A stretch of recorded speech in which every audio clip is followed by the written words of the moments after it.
disappointed in every one of you. I'm sorry, I don't mean to offend you. I'm disappointed in every one of you. I kiss you on the mouth. No, I'm not cool with that. I'm sorry. One more time. I'm disappointed in every one of you. I mean, I'm dealing with degenerate animals. Wait! I'm disappointed in every one of you. Disappointed in every one of you. All right, come on. Honestly, I can't do it, man. I'm disappointed in every one of you. Let me tell you why. It's gonna be all right, Nicky. Go ahead, shoot. He just killed a fucking man. What are you going to do about it? Yeah, because you got nothing. You don't got a thing. Yeah, because you got nothing. You got nothing. I want to get out. I want to get out of this rat hole. I want to get online. I need BDA boxing.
Welcome everybody to the Boxing Podcast, broadcasting to you live from the True North.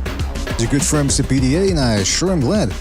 That's right, sure I'm glad that everybody could be on board for this one, fellas. In this episode, we got a fantastic one for you as we preview the big fights that are going to be taking place not only on Saturday, but on Friday as well. We got an ESPN Top Rank event, so there's a lot of boxing for everybody. I know we had a couple of weeks where, August, beginning September, not much was going on, but boxing has kicked back into gear, and we're going to be talking about all that plus more. Your phone calls at the end of the hour. Before we get down to the fun, fellas, let's get the business out of the way. You know the drill. If you want to donate a couple of shekels our way, you're certainly welcome to do so via the Super Chat feature. Although it's better to join the membership program. That way you get more bang for your buck. You can also join our Patreon page for as little as $2 per month. You can finance our independent, hard-hitting documentaries that we're going to be making. We are currently, we're on the cusp of releasing Boxing's Most Shocking and Obscure Moments of All Time, Volume 2, so stay tuned for that. And don't forget, you can check us out on Spotify, iTunes, and Spreaker at your leisure. All right, fellas, at your leisure. Let's give a big shout-out to everybody in the chat. I'm talking about Frank Sinatra, old Frankie. We got Sargent in the house, Dark Hado. Shout out to Dark Hado, one of the initiated. Knockout Ned, the Boxing Sicario, Hard Recoil, Night Murph, another one of the initiated. Mark T, Ralph Von Real, Alfredo Contreras. Who else we got here? Sean Anthony, Never Sobers, J.A., Fluffy Toasters 89, and many more people to come, I'm sure. Fellas, thank you for joining us. Really appreciate it. All right, let me call a couple of people over here. See what we can start. I'm going to see if Sobers is there. I know he's got a couple of things maybe to say about the Sheik, because the Sheik is involved in this mega event. It's a mega UK event, by the way. A lot of UK names and a lot of interesting fights on the docket, let me tell you. I see we got Jimmy jumping in here. Jimmy, are you there? Hold on a second. Let me see if my Discord is working, because I can't hear him. Yeah, my Discord is working. All right, Jimmy, whenever you're ready, you let me know, man. But let me just, in the meantime, read a couple of... Oh, we got the Chief, too. The Chief Areno jumping in. Let me just read to the people out there. Let them know what's going to be taking place this Friday and Saturday. So on Friday, like as I mentioned earlier, we've got Top Rank ESPN Boxing. We got Jaime Munguia making his comeback after giving Canelo a good little effort, a good fight back in May. So he's coming back against the undefeated Eric Bazinyan of Armenian descent. He lives here in my neck of the woods in Canada, Quebec, Canada, that is. Not going to get more specific. But anyway, it's a good fight. It's a good combat fight for Munguia, and Bazinyan is aiming to prove that he belongs in the upper echelon of the super middleweight division. We'll talk about that more as the episode goes along. Then we got Richard Torres Porn Stash taking on Joey Daweshko. Again, this guy, at some point I'd like to see Story step it up already, but it's an 8-rounder for the moment. That's what we got. And we got Emiliano Vargas fighting as well on that one. Then we move on to the DAZN pay-per-view on Saturday. We got Daniel Dubois trying to take on the second face of boxing, Anthony Joshua, and it's for a vacant title, believe it or not. I mean, how many do you, if you care about these type of things, these titles, I suppose that's a big deal for a lot of people, but certainly not for us here in the BDA arena. Liam Smith taking on Josh Kelly. Okay, that's not a bad fight, but then here's where it gets interesting. Joshua Buatsi, light heavyweight prospect, taking on Willie Hutchinson, who just recently came off a very good performance in one of the last Riyadh season cards. I believe it was in the 5 versus 5 card. So we got that fight. We got Anthony Kaseishi. I don't know how you pronounce his name. He's the guy that upset Cordina in his last fight, taking on Josh Warrington, who always brings it. And when I say he always brings it, I'm talking about bringing it all. Punches, headbutts, whatever it takes to win for him. So it's going to be interesting to see if he can try to upset Kaseishi in this fight. Although a bit of a reminder here, or clarification, the IBF Junior Lightweight title, the IBF Junior Lightweight title will not be on the line.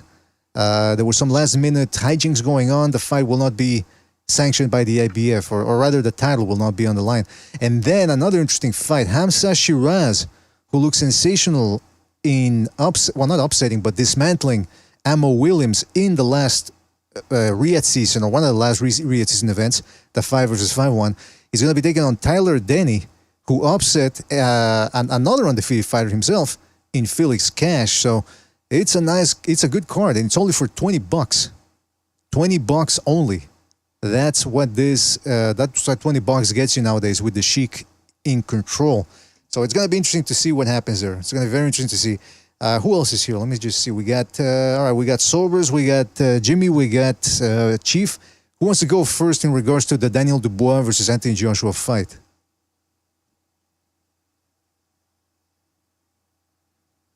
Yo. Can you hear me, BDA? Yeah, I can hear you, man. I'm waiting for someone to talk. All right, I guess. Actually, I'm saying, I guess I'll just step up to the plate. Yeah, Anthony Joshua and Dubois. You know what I'm saying? Dubois. Uh-huh. I think it's going to be a decent fight. I think they're like similar build, right? They're both like muscular dudes, but they fight a little bit different. I think Dubois has faster feet, and he might have a little bit faster hand speed than Joshua, but I would say that he's a little bit softer, lighter in the ass. I don't think he'd take a shot as well. And I think Joshua's going to be more technically sound. And although a little bit slower, he'll have better placement of his punches. He's more technically sound. And I think that Joshua's going to knock him out, bro. But I don't know, dude, because I feel like Dubois, the last couple fights he has, even losing to Usyk, he's been stepping up his game. You can see he's been stepping up his game. So who knows, man? Maybe he's tired of being the little brother, bro, and he's ready to be the big brother. Like when Joshua was telling him, "Don't disrespect me, Daniel." He was like, "I'm not scared of you. Whoa, I'm not scared of you." You know what I'm saying? He's tired of being the little brother, bro. So we'll see what happens, bro. I'm leading Joshua, though. Yeah, that's a good way of putting it. That there appears to be a little bit of a little brother, big brother mentality. Also, we're going to talk about that later, but apparently these two used to be sparring partners, regular sparring partners. But of course, Joshua was the more experienced guy coming into those sparring sessions, whereas Dubois was just starting to come out of his amateur shell. So there might be some truth to that there, Sobers. Jimmy, what do you think? What can we expect from Daniel Dubois if he comes out? Don't disrespect me, BDA. Let's go. Yeah, sorry for that moment of silence there when you asked somebody to speak. I was trying to talk. I don't know what the hell happened. You guys couldn't hear me. But, this could be a tricky fight because Dubois has got confidence now, bouncing back after, getting kind of that quitter moniker hung around his neck. Joshua, we've seen him not take certain fights serious and pay for it. So, but I think if Joshua fights the way he can, and the key for Joshua, he has to be aggressive. He has to be super aggressive. You know what I mean? show him no respect. Go out there, use your superior strength and size, and he's more muscular and bigger, and pound him. Like, don't try to make it a boxing match. If he tries to make it a boxing match, he's just going to risk getting caught with a shot. I would go out there and just try to lay it on him. Try to take his confidence away, because once somebody's confidence has been shook, and Dubois' confidence clearly was shook after a couple of defeats there, quitting, whereas Joshua did get, he lost in some fights against the best heavyweight in the world, in Usyk, whereas, Dubois didn't. He kind of bailed on some of his fights. So Joshua should beat him, if he did what he's capable of doing. I believe Joshua can go out there and bang him out, stop him, in fact. Depends on what Joshua shows up. So, you know what I mean? I know, was it the last fight? He looked pretty good. He was aggressive. And I think as long as he doesn't try to, like, box him, you know what I mean? Like, go out there and try to show, like, I'm a better skilled guy than you. Go out there and just fucking beat him up. Have that mentality. And I think he could go out there and do it. But if he doesn't, he tries to make it a boxing match, and then rounds go by and Joshua starts. Remember, because Joshua's got more muscle in the upper body. The deeper that fight goes, the more it pays it into Dubois. Say if Dubois isn't hurt and that thing goes past 6 rounds, Joshua starts, he loses a lot of sting on his punches. His arms start getting heavy, his shoulders, that shoulder girdle weighs a lot, and he'd be sucking oxygen, he could get caught. So I think Dubois is going to try to, that's what I think Dubois' plan is going to be, is, try to fight defensively, not get caught with nothing big earlier, go into deeper rounds, make the big man pay for those muscles. You know what I mean? So I got really no definitive pick on that. I just also want to say too, I can't, because if I'm not going to put the guy out there, because if he doesn't say that, like, oh, you can put my name to it, it's things he's like, he goes, I haven't verified it yet, but from what I'm hearing, I was told that the Canelo fight did not sell well at all. So we'll just look for that later. We're going to be talking about that later. Up, we'll see. Yeah, we're going to be talking about that later. But in regards to the Dubois thing, because Dubois is a big dude too. It's not like he's not muscle bound. They're about the same height, 6'6" for Joshua, allegedly 6'5" for Dubois, and Dubois is a heavy dude. But I agree with you. If Dubois starts trying to play Joshua's game and boxing from the outside, like I said, that's Joshua's game. Joshua can think more or think easier than Dubois can. First of all, Joshua has superior defense, superior technique with his stance. He's just in a more natural stance, covered up well, whereas Dubois flares his elbows, doesn't really parry that much. We're going to get to that later. Joshua has straighter shots, better punch selection. I think he knows how to get inside his punching range or his opponent's punching range better than Dubois can. So you're right, man. It would behoove Dubois to become aggressive early, see what he can do, because outboxing Joshua, I don't know if it can happen. Now, Dubois has been making improvements. He has been improving. Some would say incrementally through leaps and bounds, or by leaps and bounds, rather. Yeah. But I don't know if that's enough to really be able to outbox a guy like Joshua. So, yeah, I think he has to press Joshua. And again, that's a big starting point there about why Joshua's a favorite here, because Dubois is just a step below technically, but we shall see. Apparently, he hits hard enough to be able to drop Joshua, as we're going to talk about later on. But Chief, what do you think about this fight? Can you hear me? Yes, I can hear you, man. Okay. This fight, interesting. Should be fun. Reminds me very much of like the HBO non-title fights, even though you said this is like for a regular, dropped type, whatever, it's not for the real heavyweight title. But back in the day, this would have been considered like something on HBO, not pay-per-view. But still, two big guys, both can punch, both have skill. Neither one of them are just clubbing maulers. Both of them have some technique to their game. And so because of that, I can actually see this being somewhat entertaining. But the way it should be on paper is the cream should ride towards the top with Joshua I know that, like Jimmy said, the longer it goes, the better off it may not be for Joshua. He loses steam. But I haven't noticed exactly Dubois getting stronger as the fight goes on himself. So if this goes past the 6th round, I expect a lot of holding. I expect a couple jabs, very predictable behavior. Double jab, right hand, each one trying to land their big shot, whichever one their money shot is. I believe it's the right hand for both guys. I know it definitely is for Joshua. And then no inside work, no real body work. And someone might win through attrition, but if it goes past 6 or 7, that might end up going the distance of a lot of holding. That's what I think of it. Doesn't mean I'm not looking forward to it, because if I'm wrong, it's going to be a good fight. I mean, yeah, it's both guys have good right hands, like you said. Speaking of right hands, that's one of the reasons why a lot of people are hesitating on picking Dubois to pull off the upset, because if you watch that Hrgovic fight, Hrgovic was teeing off on Dubois early with right hands at will. At will. He just 3 straight right hands in a row. It's a boom, boom, boom.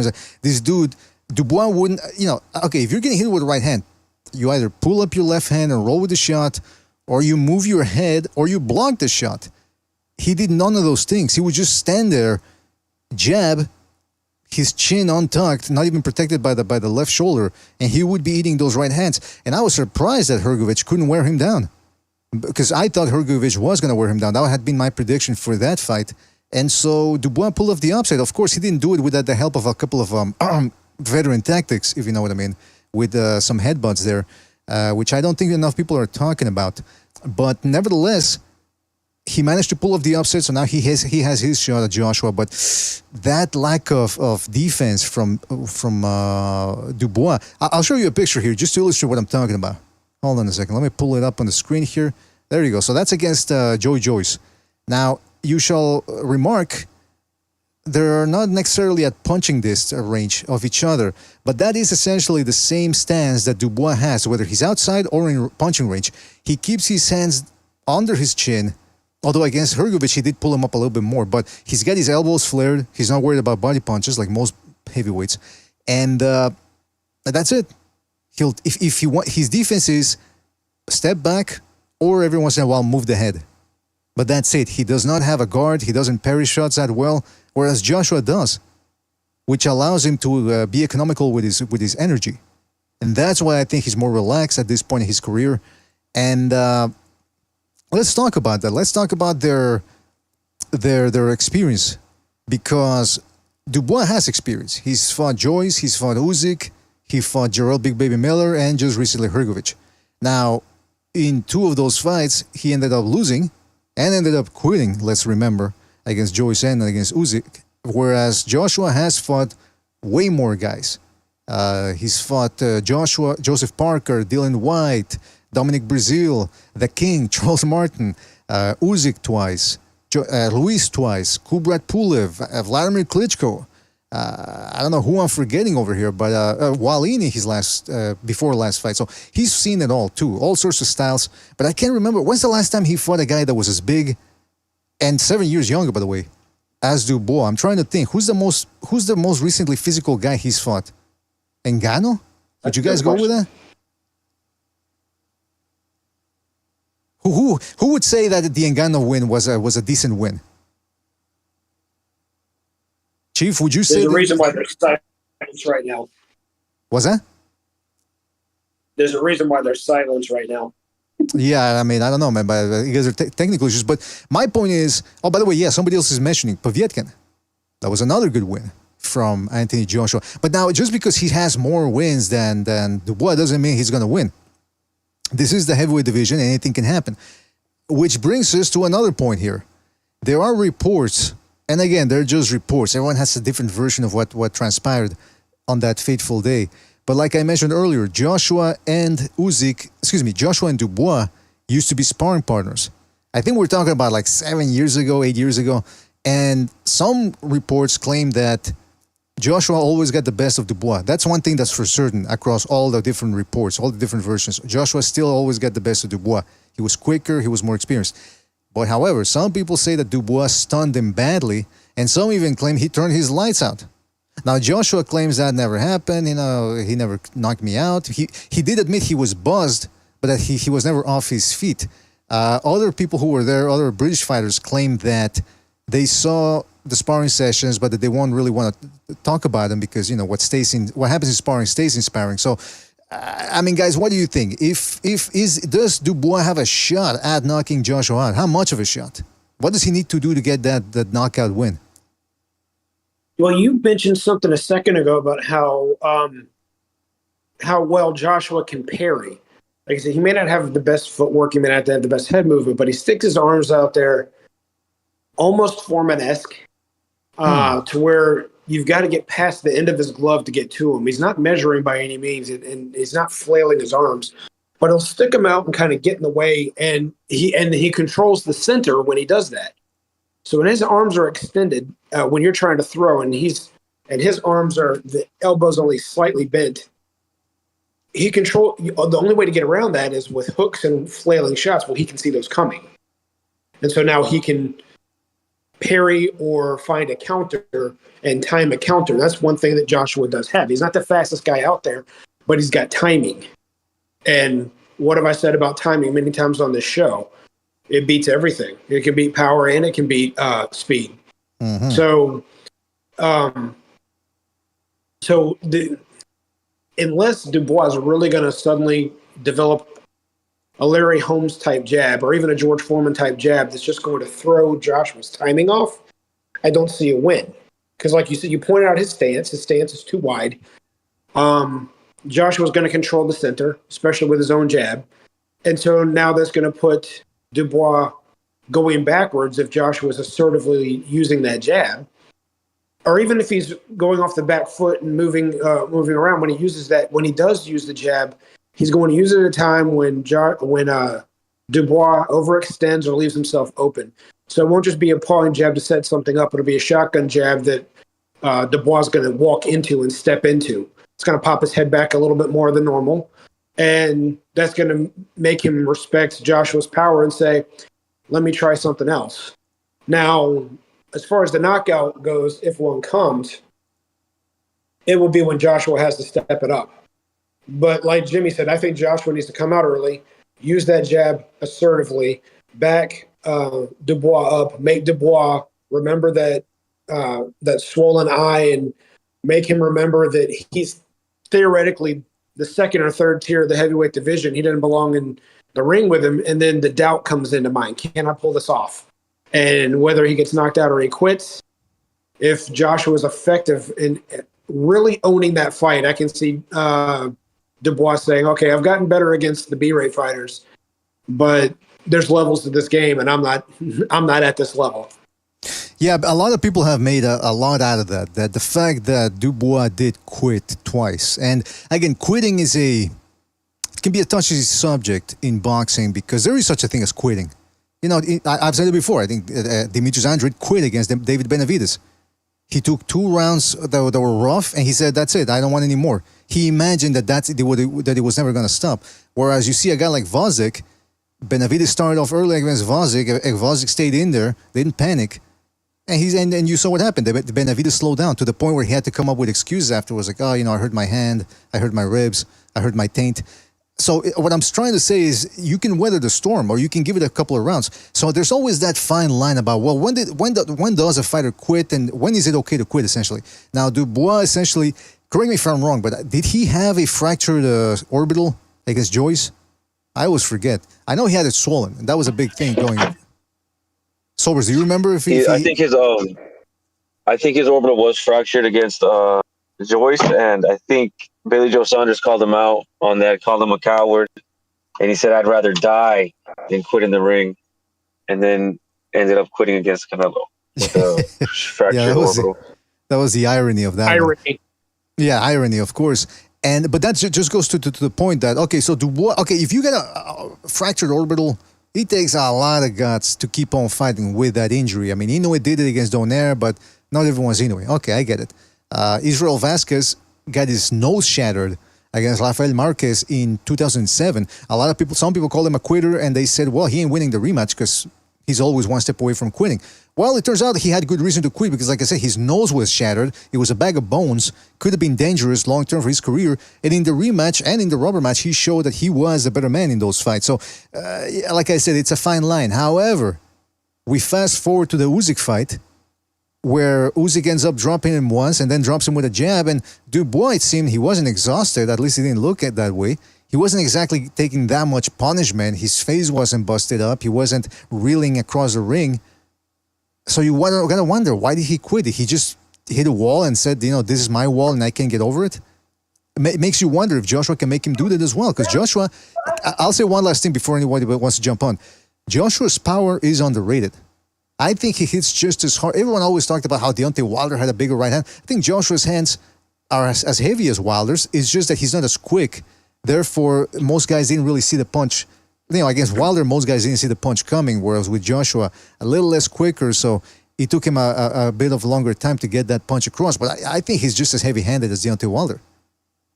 Well, if I can make a comparison of yesteryear's heavyweights, not skill-wise, but power-wise, of Wilder and AJ versus Bowen and Lewis, for a long time we wondered who hit harder. And when the Galata factor came into play, it appeared that Lennox Lewis hit harder, but Riddick Bowe put his punches together better. Deontay Wilder may hit harder, but it's one hand. Joshua does have combinations. He does have athleticism to be able to put several punches together, aesthetically pleasing in his technique, and they have power. They one punch per punch. If they're both hitting a concrete wall, one might, I think AJ might crack it, but Wilder's probably going to break it. Okay, but boxing's about more than one punch. Right. And so when you can put them together better, Riddick Bowe at one point in time, even though the fight never happened between those two, some people thought he was a higher skilled fighter because of what he was able to do with multiple punches at a time. This situation, now we're talking about Dubois, not Wilder, actually, in this matchup. I don't know who hits harder between the two, but Joshua's put his punches together at a higher level than Dubois ever seen from a victorious standpoint. They've both lost to Usyk. And Joshua went the distance both times. So he went 24 rounds with Usyk, whereas Dubois did not. Dubois did put Usyk down, even though those of us that really know boxing know that was a low blow. It wasn't an intentional low blow. It was one that just strayed a little south of the belt line. But regardless, I didn't remember AJ coming anywhere close to really putting Usyk down. So there goes that question of who's got more power. Okay, but who had the staying power? Who gave Usyk enough trouble to where Usyk couldn't take him out? That was Joshua. That's right. As the fight wore down, Dubois had nothing left to offer and had no clues of what to do to throw Usyk off, and Usyk was only picking up momentum. And you can say he quit. Maybe. I don't remember exactly how much damage he took in that fight. All I knew is that he had no answers of stopping anything that Usyk wanted to do, and he could not mentally function anymore. And so the fight ended. Now, I want to go back to Jimmy on this, because Jimmy, you said that the longer the fight goes, the better it suits Dubois. But I do wonder about it, because like I said, Dubois is a heavy guy too. He's very muscle bound. Whereas I guess one could say Joshua has more experience. And wouldn't that would experience trump? Yeah, it would in boxing skills. But I'm just saying, body wise, fat, right? Is easy. Believe it or not, you can kind of stay with oxygen levels easier with fat than with muscle. Carrying heavy, especially his weight is all up in his shoulder girdle. It's just his arms become heavy. Yeah, You know that's what I mean? absolutely You lose strength off muscle. Muscle-bound guys, well, it also depends, is he still going to be like, that's one thing about Joshua. I always felt like, this dude's got to stop. And it's hard because you get that money and you just go to the gym. He wants to keep a certain physique look, but it would behoove his punching power and his longevity in the ring for rounds if he just shed some upper body mass. He doesn't need to be that thick upstairs. You know what I'm saying? And so for that reason, I believe, because Dubois, there's been fights where, wasn't it the recent fight that he was even he came back, right? And he looked better in the second half of the fight, unless I'm mistaken. Can't remember it right, but I thought it was one of his more recent fights that he took a beating and he hung on and he went into the deeper rounds. He took the guy out, whereas Joshua, he just seems to lose steam as the fight goes on.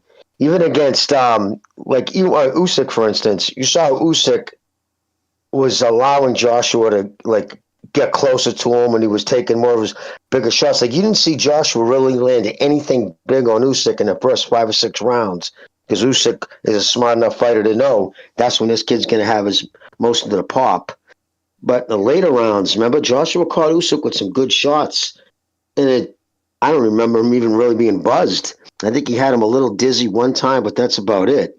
And that's because big muscle-bound guys, it's just hard to keep your strength up. Where Dubois got a little more fat on him. He's not as muscular as Joshua. And again, this is all just guesstimation because Joshua's been so up and down. They both have in their careers, right? Inconsistency is the only consistent thing about both of them. Yeah, that's an interesting way of putting it. Although I will say Joshua more proven at this point than Dubois. And I was surprised at how he was able to find a second win against Vladimir Klitschko 7 years ago. And of course, he gave Usyk a very good fight.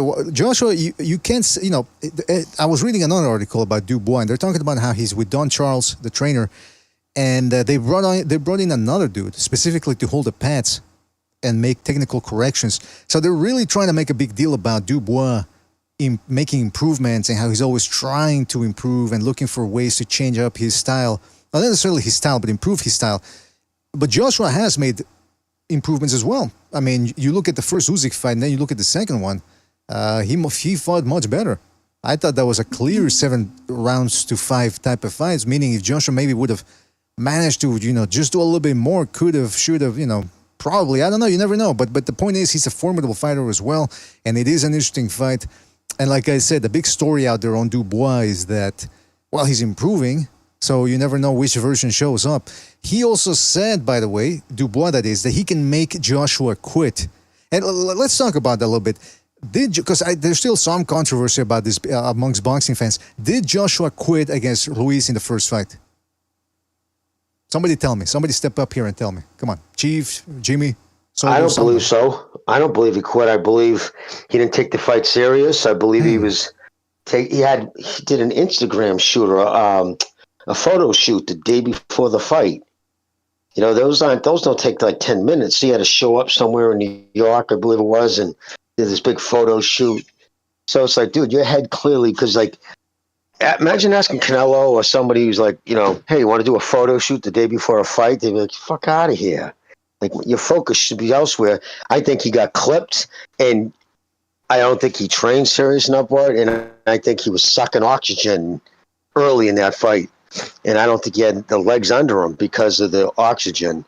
And I think that's the reason why we saw him fight completely different in the second one, albeit way too cautiously. I mean, he treated fucking Ruiz like he was, fucking Muhammad Ali. It was just crazy. But yeah, so I don't believe he quit. I believe his body quit, not his heart. Well, one thing for sure, you were talking about the musculature of Joshua. If you look at that fight against Ruiz, you look at his biceps, he was way too muscle-bound in that fight. Comparing in the rematch, he trimmed down because he knew he was going to have to go 12 rounds in that one. But I will say this about the first fight. I do think he quit. It wasn't a direct quit. It wasn't him saying no more, no mas, shaking his head. But the referee is asking him, "Are you okay? Are you okay?" And he's looking around like, "Well, what's going on? Why I can't hear you?"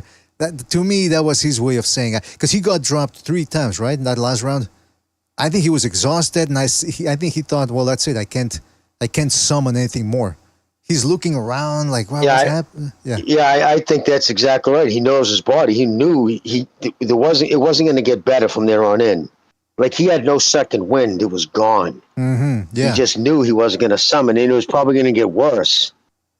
In his mind, maybe at least stopping on my feet is better than getting starched by this dude.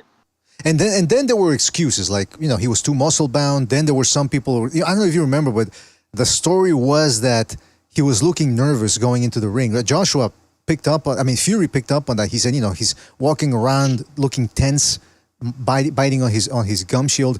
And then there were rumors that Joshua's father was pissed at Hearn, that visibly pissed off at Hearn after the fight, because supposedly Joshua had been iced during sparring in the build-up to the fight, and that the father had told Eddie Hearn, look, he's not ready for this fight. Something like that. I don't know. So they came up with a bunch of reasons why he lost.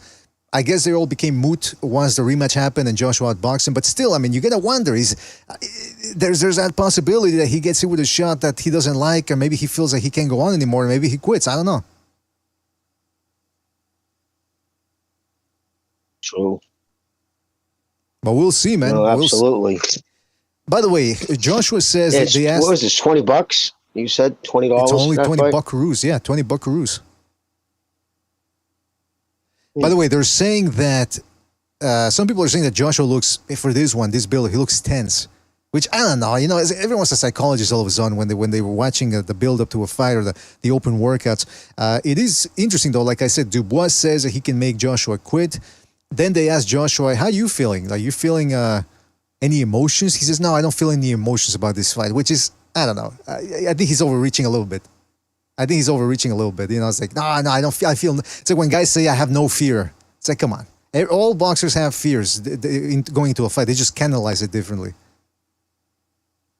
So I don't know if I fully believe that. What the fuck was that? Everybody, exactly. If you don't have fear, then you got, it's not fear like you're like afraid. I don't want to get hurt. I don't want to get punched in the face. I'm a coward fear. It's a different kind of, I don't want to lose fear. The fear of losing, the fear of, being just drilled on social media and all those other things to go along with it. We saw how we reacted against Usyk. Remember the meltdown in the ring after? Uh-huh. That's the kind of he fearing something like that would happen again. Yeah, that's a great point. That meltdown that he had. Which, by the way, it does indicate that I'd rather have a fighter care too much about something than not care at all about the fight. Because when they don't care at all, that's when you know the career is over. They don't give a shit. They can't bring that right? You need that emotional... No, 100%. Hey, now, I wanted to ask you something too, Jimmy, before we forget. Okay, so there's that story that Dubois supposedly knocked Joshua's block off in sparring. I haven't watched the video yet, but there's a video circulating. It went viral on YouTube in the fight community. That it's called Why People Stop Sparring. And I suppose it's, I don't know, I haven't watched it yet, but I think it's more MMA oriented. But it does make me realize, what are your thoughts on sparring? Because you need the sparring, obviously, hard sparring. But at the same time, if you overdo it, it shortens a career. So is there a fine line, or is this just one of those things that's the hazard of being a boxer and you got to take it? No, sparring is crucial. It is absolutely crucial to get ready for a fight. The key is you have to have the right sparring partners. You don't want guys who are looking to make a name for themselves by taking your head off. Mm-hmm. You know what I mean? You get guys, if you get guys who are professional sparrers, you know what I mean? You get guys who know, listen, I've seen trainers freak the fuck out, like get in the ring screaming at a sparring partner. What the fuck you doing? He's getting ready for a fight, you idiot. What do you think? The fucking camera's on here right now. This isn't the fight. You're in there to work on shit. This isn't where, you're not looking to knock each other out. And there should be respect. There used to be respect amongst each other in sparring. I had an experience. It's anecdotal and it's a personal one, but one night we were all fucking staying late at the gym. We were all sparring and shit. This kid, Mike Tilton, it was his name. I'll never forget his name. He had many years on me boxing, and he was a tough kid. But his girl was there, and that's always a problem. Right. Never spar anybody if their girlfriend's there, right? And he's fucking teeing off. And he was 2 weight classes above me. Oof. I think I've told the story. And Dickie Eklund showed up, and Mickey. They came into the ring after, and Dickie's like, Mickey, get in there. And fucking Mickey's like, Jimmy, take a break. Mike, let's go some rounds. And Mickey went in there and beat that fucking kid's head and really beat him down. Go right ahead, him covered up in a fetal position up against the ropes. Enough. because like he saw what he was doing. I was new to it. This is like when I think I might have been 16 to 17. Jeez, Louise. And it was my first, step up into the Opens. This kid was 19. He had already won the New England's. And he was trying to knock me out. Absolutely was trying to knock me out in there. Whoa. And they saw it. And I didn't pick up on it. I was with my buddy Ronnie. And Ouchie, my trainer, Ouchie McGinnis, wasn't there. Like, he wouldn't have never even allowed that. The kid being that much bigger than me. But we was like, just fucking, goof. I've talked about that kid tilting because he did something that day that to this day I will never forget. He took the spit bucket and he put his hands in and put the water up over his head, like splashed it into his hair to cool off after. And I fucking almost puked. Yeah, that's disgusting. I What was so the fuck? out by that. I was like, what the fuck? I almost just threw up right now listening to that story, Jimmy. Yeah, Dude, that's disgusting. I couldn't believe he did it. That sounds like. By the way, side note, that kid ended up doing fucking multiple years in prison because he couldn't stop breaking a restraining order on his girlfriend. Like, the kid would literally get out after serving a year and go right to her house and get fucking arrested. I mean, so goes to show you how intelligent this dude was. I was gonna say, it shows low impulse control. This dude, the way he's sparring, the way he's acting in life, it reminds me of those dudes that go. Yeah, it reminds me of like a internet troll or something. It's like the old generation before computers. But it's interesting though, Jimmy, because well, first of all, you've never told that story before though. At least I don't remember it. I usually remember all your stories. I don't recall that one, so it might be the first time you're telling it. But when we're talking about sparring. That was obviously a situation where a guy is trying to take advantage of someone weaker or less experienced to show off. What I'm talking about here is, and obviously your point stands. You got to choose, even at the professional level. Some of these, like you said, some of these dudes, like Joshua, might get a sparring partner that's trying to knock his head off because he wants to make a point. But what I'm saying too is how intense should sparring be? Because I can't, I'll tell you a little story. I've seen people, and you've probably seen them too. These people that spar light, and then they get into an amateur fight, and they gotta go full tilt, and they're not ready for it, and then they choke, they freeze. So you have to fight at a pace and an intensity that mimics an actual fight. But I guess so. My question is that just something that's gonna have to continue in boxing? There's just no way around it. Well, the thing is, okay, a good sparring partner, for instance, another kid I sparred, Richie Collins. Fucking punched like a mule. One time he hit me, and he caught me good. And right away, he's backed up. And he goes, dude, you all right, buddy? You all right? And I was like, yeah, that was a good one. He's like, yeah, take a minute, take a second. Like, he called it himself. He's like, take a second, dude. Sorry about that. I should have pulled that a little more. Like, he rung me. It was definitely, I didn't go down and down, but he rung my bell. And he knew, when you catch somebody good. And right away, he was like, oh, geez, sorry about that, buddy. Because he caught me with a fucking good shot, but he instantly backed off to let me get the space about me, because knocking me out wasn't a point of it. We were trying to get rounds in, and he caught me good. And he gave me a minute to he's all right, you ready? And he was like, yep. We tapped gloves and we started sparring again. And he apologized, and that's a good sparring partner. And I'm friends with Richie to this day. He's a good guy, man. But yeah, then there's other people who just they go out there and they just evil, and they just want to hurt fucking people, and they use sparring to hurt people. But he paid for it. Like I said, man, Mickey was my hero that day. He came in and fucking throttled them. And Mickey didn't even put on headgear. That was the best part about it. Jeez Louise. He's like, nah, I'm good. Yeah, Mickey's like, nah, I'm good. He didn't want to put the headgear on. He goes, let's go. I remember at my gym. And he had jeans on too. He put a fucking jump thing over jeans. His jeans, yeah. I remember at my gym there was a guy. This was before I actually got there. There was this trainer. It was an actual trainer who was being paid for the job, and he would spar guys. But he would always spar. Apparently, he was a dirty dude. He was a dirty dude. He was an Asian guy, and the reason why I mentioned that is because I made him once. He became a referee, amateur ref, and you could tell he had like that pancake flat, Mongolian face sort of, and I'm just describing the way it was, and he had no. It almost seemed like he had no facial expressions, like a cold guy. But he would always apparently pick the weak guys to box, like the newbies. So, and that's how they always do it. You gotta watch out. If you've been in the gyms long enough, you know how to scope them out. The people that go, they see you, they see you doing the bag or whatever, and they go, hey, they're the ones that offer up a little sparring. That's why I always tend to look worse than I actually do, because I'm scoping guys out, see if they want to come up to me and ask for sparring.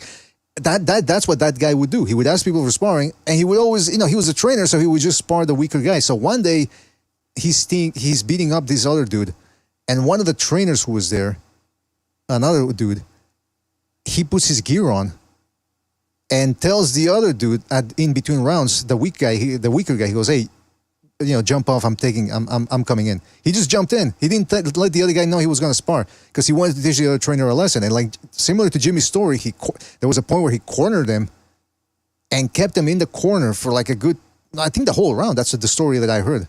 So yeah, there's some guys like that you gotta watch out for, man. If you're a beginner and somebody comes up to you, hey, let's spar, and the usual trainer that you trust or whomever you trust isn't there, just be a big man and say, you know what, no thanks, man. Because you just never know. Some of these people there's some crazies out there, genuinely, some crazy guys that will try to rip your head off just for the fun of it. And like when you sparred Mickey, like if he was getting ready for a fight, a lot of guys who sparred him wore flak jackets, because Mickey would work the body hard. So he would have guys wear the flak jacket, like, go around your stomach and stuff and your chest, so because he's going to rip your body.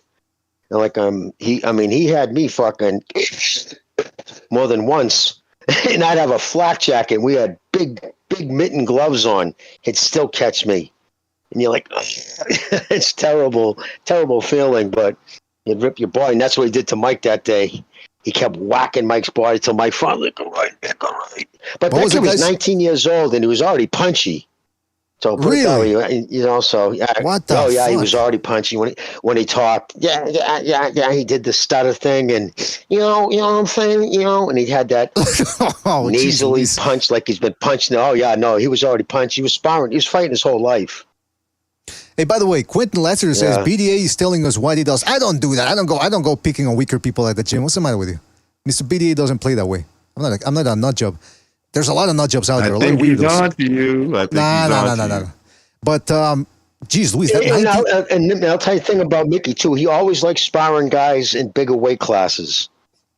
I'm not excited with that. I knew this guy, right? He's talking about himself. But Mickey would spar heavy guys like middleweights.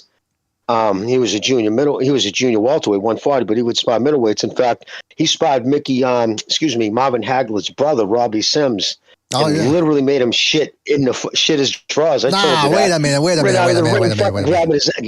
shit himself. Caught him with such a liver shot. Holy shit! Robbie Sims. But wait. Sims is the guy.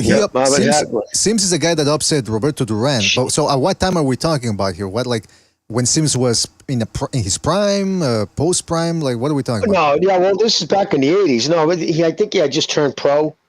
Mickey had just turned pro, and he went down to Brockton to spar him. Wow. Yep. Made him shit with a his shot, pants. and he just wasn't expectant. Yeah. Well, most fighters will always, you always want to make sure you never go into a fucking, a boxing match with a fucking, an intestine full of, feces. You want to make sure you go to the bathroom. A lot of guys take X-Lax and shit before they go in there because, first off, wait a minute. So plus you don't want to. You don't want to end up calling time out because you got a shit. Exactly. So wait. Did people smell it and it was obvious that the guy had taken a deuce or? Oh, well, no, he said it. He's like, fuck, and grabbed his fucking things. Everybody was laughing at him and he ran out of the ring and shit into the bathroom. Damn. But even in MMA, remember that broad in MMA? She shit her pants. She got kicked in the fucking stomach, I think, and she shit her pants. And she tweeted out, "Shit happens." Nasty. Wow, man. I think what happened to him, he looked like he soiled himself too. Yeah, against Garcia. That's what people are saying. People are saying something definitely happened back there. Like there's something went down. Recognize. Yeah, no, it's not unusual. People are saying that it was because of the Diddy parties. He was all loosened up back there. So by the time that's what IBFP said. And I said, you know what? That's a good point. Oh, Jesus Christ. Did Diddy loosen him up? he couldn't control his sphincter. Oh, Jesus. I mean, hey, that hazards of being in Hollywood, man. The Hollywood lifestyle. That's what it'll do to you.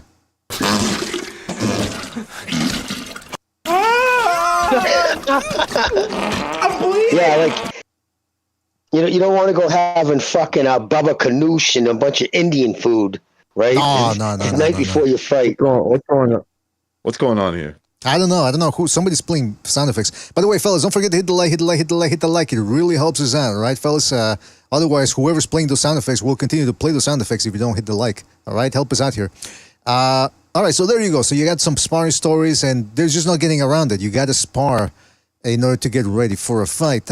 Jogging, that's a different thing. Maybe you can do a little bicycling, a little swimming, but bone-on-bone sparring, as Emmanuel Stewart would call it, there's just no substitute for it. So people that are afraid of... Plus, it helps punch calluses, too. Exactly, you get used to getting hit in the head. So people that are saying, like, oh, how can... Like, look, listen, if you're afraid of brain damage, just don't box, man. A little bit. Yeah, listen, no Stewart doubt. took it a little That ain't the sport for you if you're worried about fucking being goofy as you get older. Because most guys, I mean, Mickey's got residual effects from being a pro fighter, you know what I mean? Without a doubt.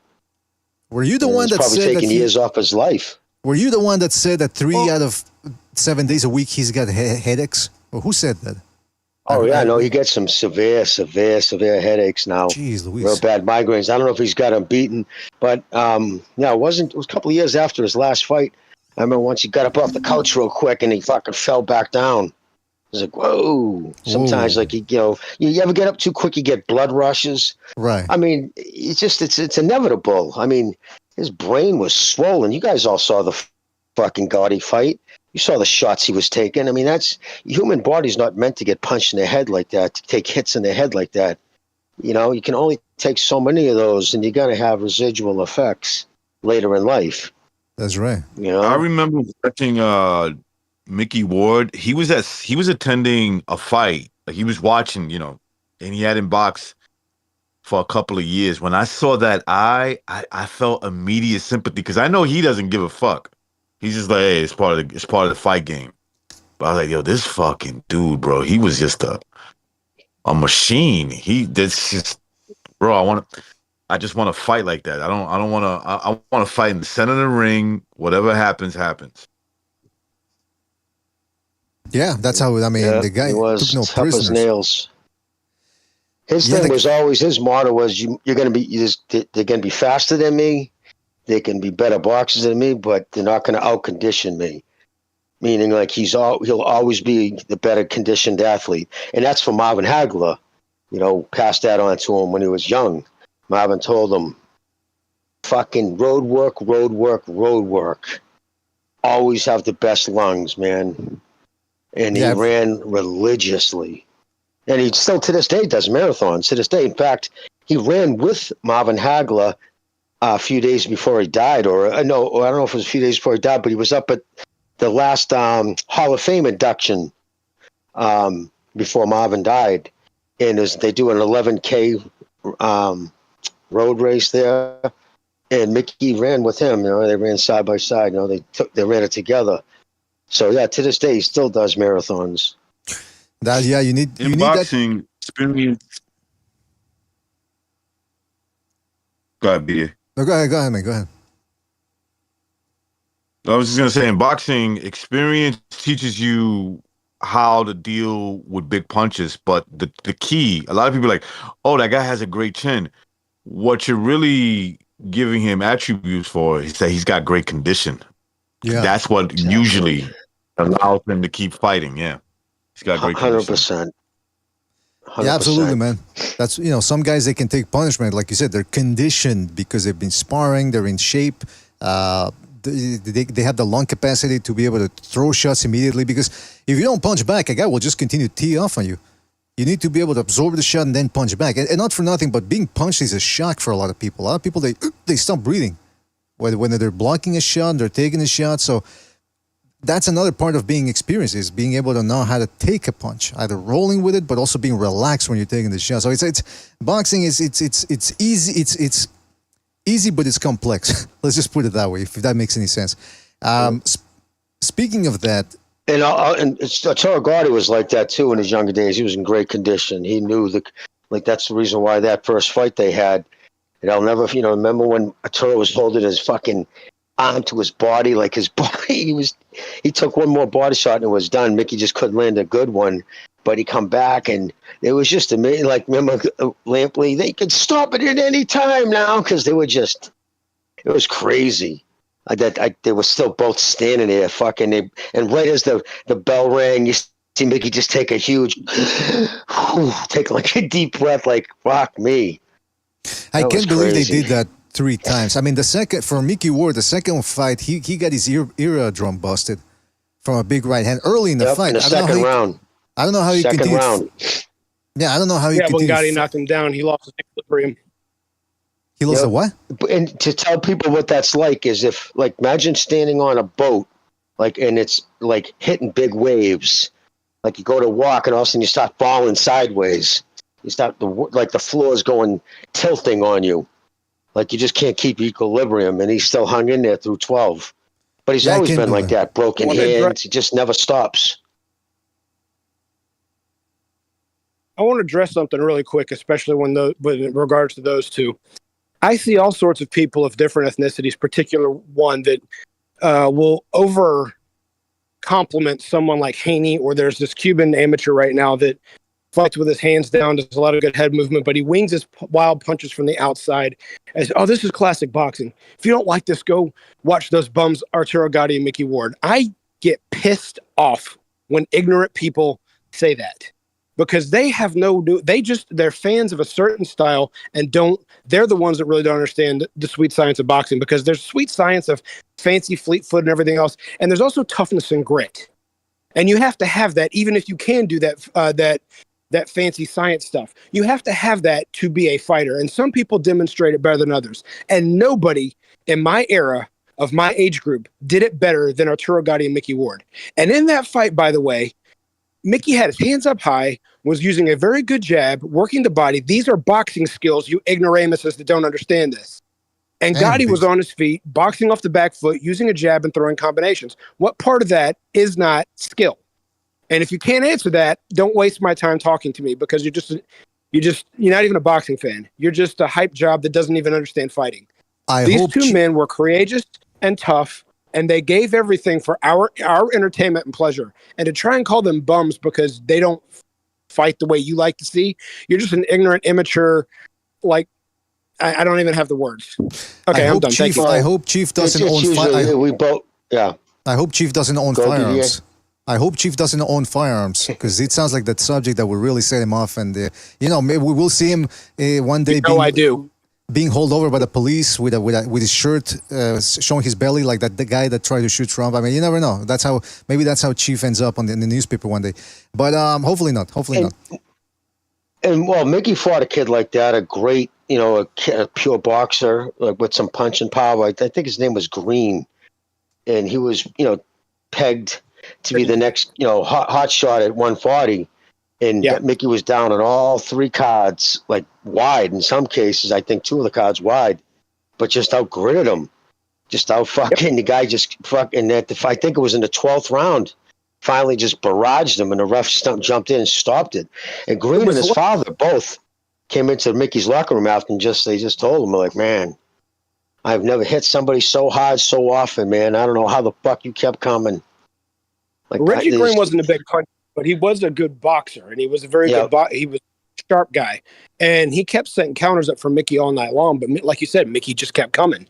And when the fight was late and Reggie's legs weren't quite as good to be able to still bounce out of the way, and he started wrestling against the ropes, Mickey was like, "Oh, thank you," and took advantage. Gave that kid in England. That kid in England was the big shot fighter in England at the time. That was one after, and even with the Arturo Gotti was fighting Mickey because Mickey had just enough of a name, being on ESPN so many times. The springboard, remember, that was Arturo was making his comeback, and Mickey Ward had that name. So all these guys who were on the cusp of becoming superstars in boxing, that was the next step up. All right, we got this kid Mickey Ward. Everybody knows about him. He's got a handful of losses. Tough. But if you beat him, this will be it, right? And how many times did he fucking green? Forgive me for getting that kid's name in England, because he's actually a really nice kid. Neary, yes, Shane Neary. Yeah, he was a really nice guy. He turned out to be, and Mickey had a lot of respect for him and stuff. Still does, I shouldn't say had. But yeah, Shane Neary, he never. I don't think he ever fought again, right? He never. That was it. Once he lost that fight, he just never came back to that. But there's a few guys like that. There was a kid from Mexico who was undefeated. And it was a boring ass fight, and Mickey caught him with one body shot and ended the fight.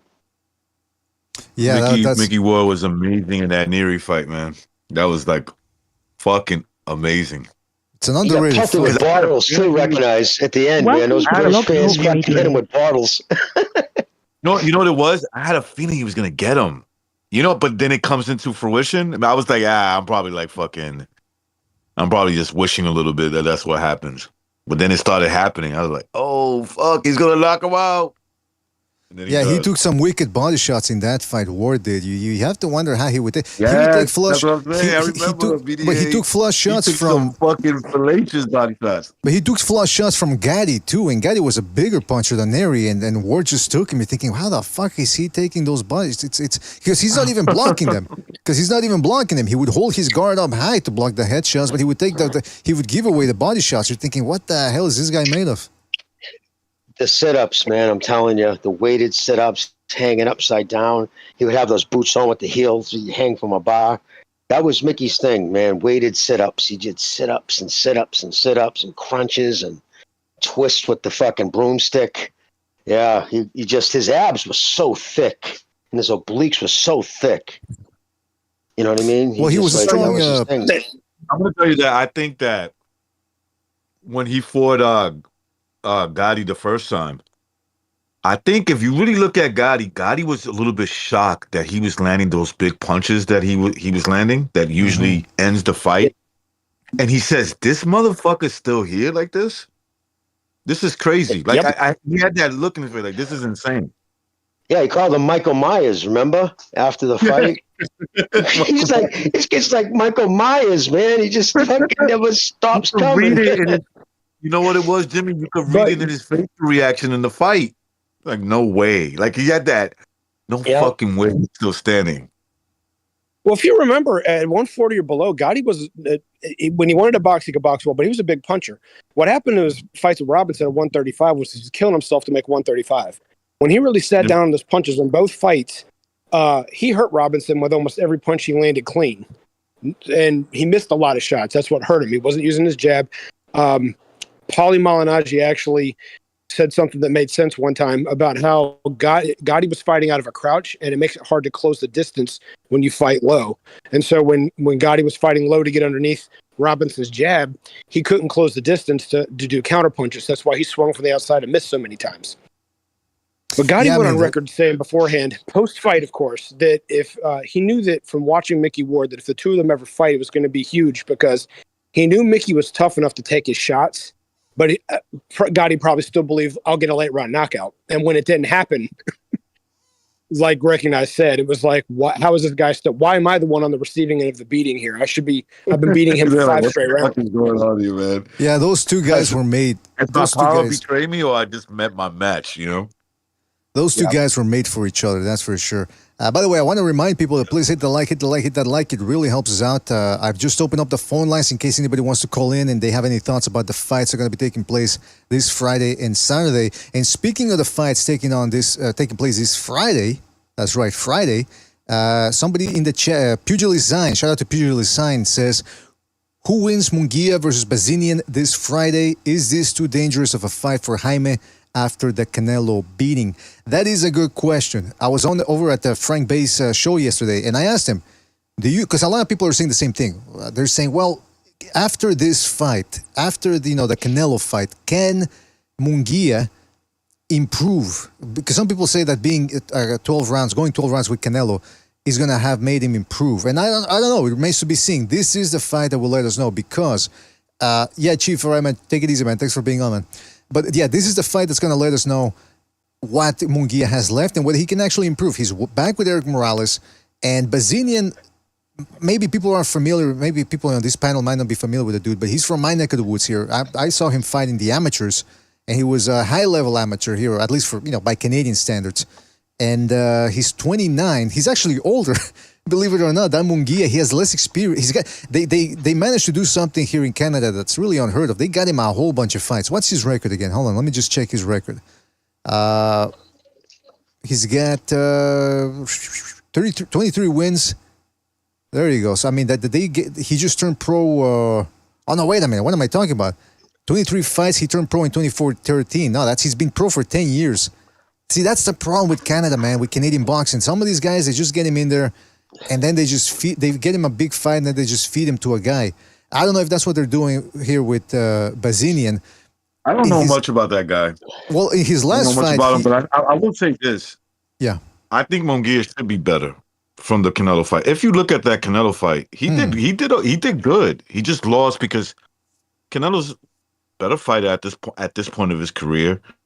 He has a lot more experience, and he was able to take advantages of certain mistakes Munguia made, especially in that round that he dropped him. But outside of that, there's nothing like why should he be ashamed of himself? He did win some rounds against Canelo. He actually won rounds. He didn't win more, but at least in my opinion, he didn't win more. So he did good for himself. So I think that coming off that fight, he's probably disappointed in himself. I believe he's a competitor, and he feels like he could beat everyone, and that's the way he should feel. But I think he can come away from that fight. I think he's good enough where he says, yeah, I learned something from that fight. Well, let me just finish what I was saying about Bazinyan first, and I'll touch on your subjects. The Bazinyan kid, he's good, but he's fought some decent guy. He stopped Ronald Ellis. He who was the other guy? He beat Alantes Fox, but he didn't really impress in that fight because of all people, Demetrius Andrade also beat him. I think he dropped Fox a couple of times in that fight, maybe once or twice. No, he got dropped. Excuse me. Then in his last fight, Bazinyan fought a guy by the name of Shaquille Finn. We've had him on the show before, way back in the day. Shaquille Finn, he's a perennial contender, but he's a strong dude, big, short, strong guy for the super middleweight division. Well, he's 5'10", he's not that short, and he was pushing Bazinyan back. He was landing on him. In fact, a lot of people feel that Finn should have won that fight. So here we have Bazinyan fighting a guy in Munguia who, like Finn, pressures, and not for nothing. But I will say this: at this world-class level. Because, Munguia, people might not think he's world-class, but he's been fighting at the world-class level. So he's been able to remain competitive at that level. So to be good in this or be competitive at the world-class level, you need to have intangibles, physical intangibles. You need to have world-class speed, world-class power. That takes you a good long way if you have one of those. If you have both, you're golden. But you need to have at least one of those things. Bazinyan doesn't strike me as the guy who's got the type of power that can deter a guy like Munguia, but we'll see. But going back to what Recognize was saying about Munguia, the fact that, he went in there, I thought he was going to get stopped by Canelo. Just like Berlanga, I thought Berlanga was going to get stopped and, Canelo couldn't do it. So what does that say about Munguia? Is Munguia better than we thought, or is Canelo getting worse? I mean, what do you guys think? What can you expect from Munguia here? My respect for Munguia grew after that fight, without a doubt. You know what I mean? So could be a I was like, for both. I'm sorry, go ahead, Jimmy. No. That was pretty much it, dude. I just wanted to say my respect for him grew in that fight. I thought he handled himself with, he went out there and he didn't try to fucking. He didn't seem like that. The moment wasn't too big for him. That was the thing I was wondering. Like now you're fighting, like the face of boxing, and the fight took place in Mexico, right? Didn't it take place in Mexico? No, it was Vegas. No, it took place in Las Vegas. No, too bad. Yeah, it was Vegas. But even still, you're fighting the face of boxing, and I think in some way, and didn't Munguia said he always looked up to Canelo, like he was always like a big Canelo fan. So I thought he handled himself well. He just lost to a better guy. He didn't try to run. He didn't try to he didn't quit. Like, you know what I mean? He hung in there. I think you only get better from a loss like that. Like, did he take too much damage? That fight, the reason Munguia, and it's nothing to be ashamed of, the reason why he lost that fight was because of the fourth round. when he got dropped. Right. That was the difference of the fight. He was game. He was doing. Was he making some mistakes? Absolutely. That's gonna happen in a boxing, especially when you're fighting a guy who's used to fighting at that high level, and maybe you haven't. You know what I'm saying? And you're gonna make those mistakes, but it all considered, he did well for himself. I think that is it a combination of Canelo getting older and maybe not as good? You always got to consider that. But remember, like, Canelo is still, he's not brain dead. So he's got a ton of faculty left and experience. And the fact that you can compete at that level, not necessarily win, but you can compete, tells me that, yeah, he should get better from that fight. It's interesting to recognize because Munguia, he was giving Canelo a hard fight in those first 3.5 rounds. He was even throwing combos at one point and snapping Canelo's head back, a little bit reminiscent of the Bivol fight. Then that knockdown happened, and like somebody else is saying in the chat, now he's starting to bite on the feints. Now he feels the real power, so now he becomes hesitant, and all of a sudden he's not throwing shots. And something similar happened to Berlanga this past Saturday. Like, they eat that big, heavy, accurate shot from Canelo, and all of a sudden they live a whole different reality. So, but like you said, this might be a good thing for Munguia, because I remember Jimmy said about Haney, when the Haney Prograis was going to happen, and we were saying that, look, based on how Prograis looked against Zorrilla, Haney's going to beat him. And Jimmy said that it was going to be night and day for Haney, because he was going to go from a guy in Lomachenko who throws feints nonstop, in and out, punches from all angles, just a whole different IQ, to a guy in Prograis who, he's bigger than Lomachenko and he hits harder, but he also doesn't know how to fight he doesn't know how to get on the inside. He's off balance. He doesn't really hit all that well with the right hand. He's not a two-handed fighter. And when we saw what happened, Haney had his way with Prograis and then some. So it might be the same thing here with Munguia coming into the Bazinyan fight. He's going to be going from a guy in Canelo who's got impeccable defense, hits like a truck, punches from all angles. You don't see the punches coming because they come from all angles. Now he's fighting a guy who's basic. Pretty much, yeah. Yeah, so it might, you never know. Munguia might end up looking like a million bucks in there, but like Steve Kim said in the last 3 knockdown rule, Bazinyan is a type of guy. He's well conditioned. He's actually taller, a little bit taller than Munguia. If Munguia shows up there and he's out of shape, or he didn't train properly, or he has the flu, or whatever, if he's not 100%, it could turn into a long night, because although Munguia is a superior fighter in terms of at least punching powers, some ability and bigger resume, it doesn't take much to give him a hard fight. We've seen guys come close to beating him, and they're not that good. So we'll see what happens this Friday. I'm excited to see it. I want to tell people that the phone lines are open. So if they want to call in and give us their thoughts on anything and everything boxing, and I see we got somebody here. Hold on a second. Let's go to the phone lines real quick. Let's go to 323. 323, you're on the air. 323, what's on your mind? What's going on, fellas? What's up, man? I got to just point out a couple of things from the fight and just from the other fights that Canelo's had lately. It's at some point that the guys do fight back, or they are giving them a fight. Once they feel the power or something, they're in survival mode. They're very cautious. And it's very hard it would be hard for anybody to knock somebody out in survival mode because they're blocking. And I think I didn't see that reckless behavior from Berlanga like I have in the past. You've seen him get really sloppy. You've seen him throw wild punches because he knows he's got knockout power. And when he does that with lesser opponents, he doesn't really, and with guys that he doesn't respect the power. Let's say he's in a fight, he doesn't respect anybody's power because he's fighting somebody not on that level. But I just noticed a pattern developing here. If he keeps fighting these kind of guys, like the Munguias, the Berlangas, the Charlos,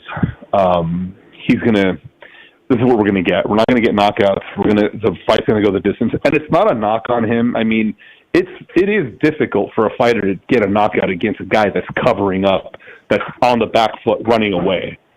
So it's just, if the guy's there in front of you, that's going to be easier for Canelo to take you out.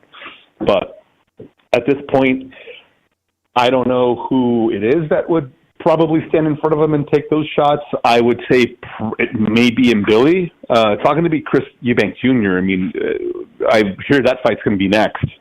And it would be a good money fight and all that if it's in the UK. But if he fights someone like Billy might stay there and put up a fight.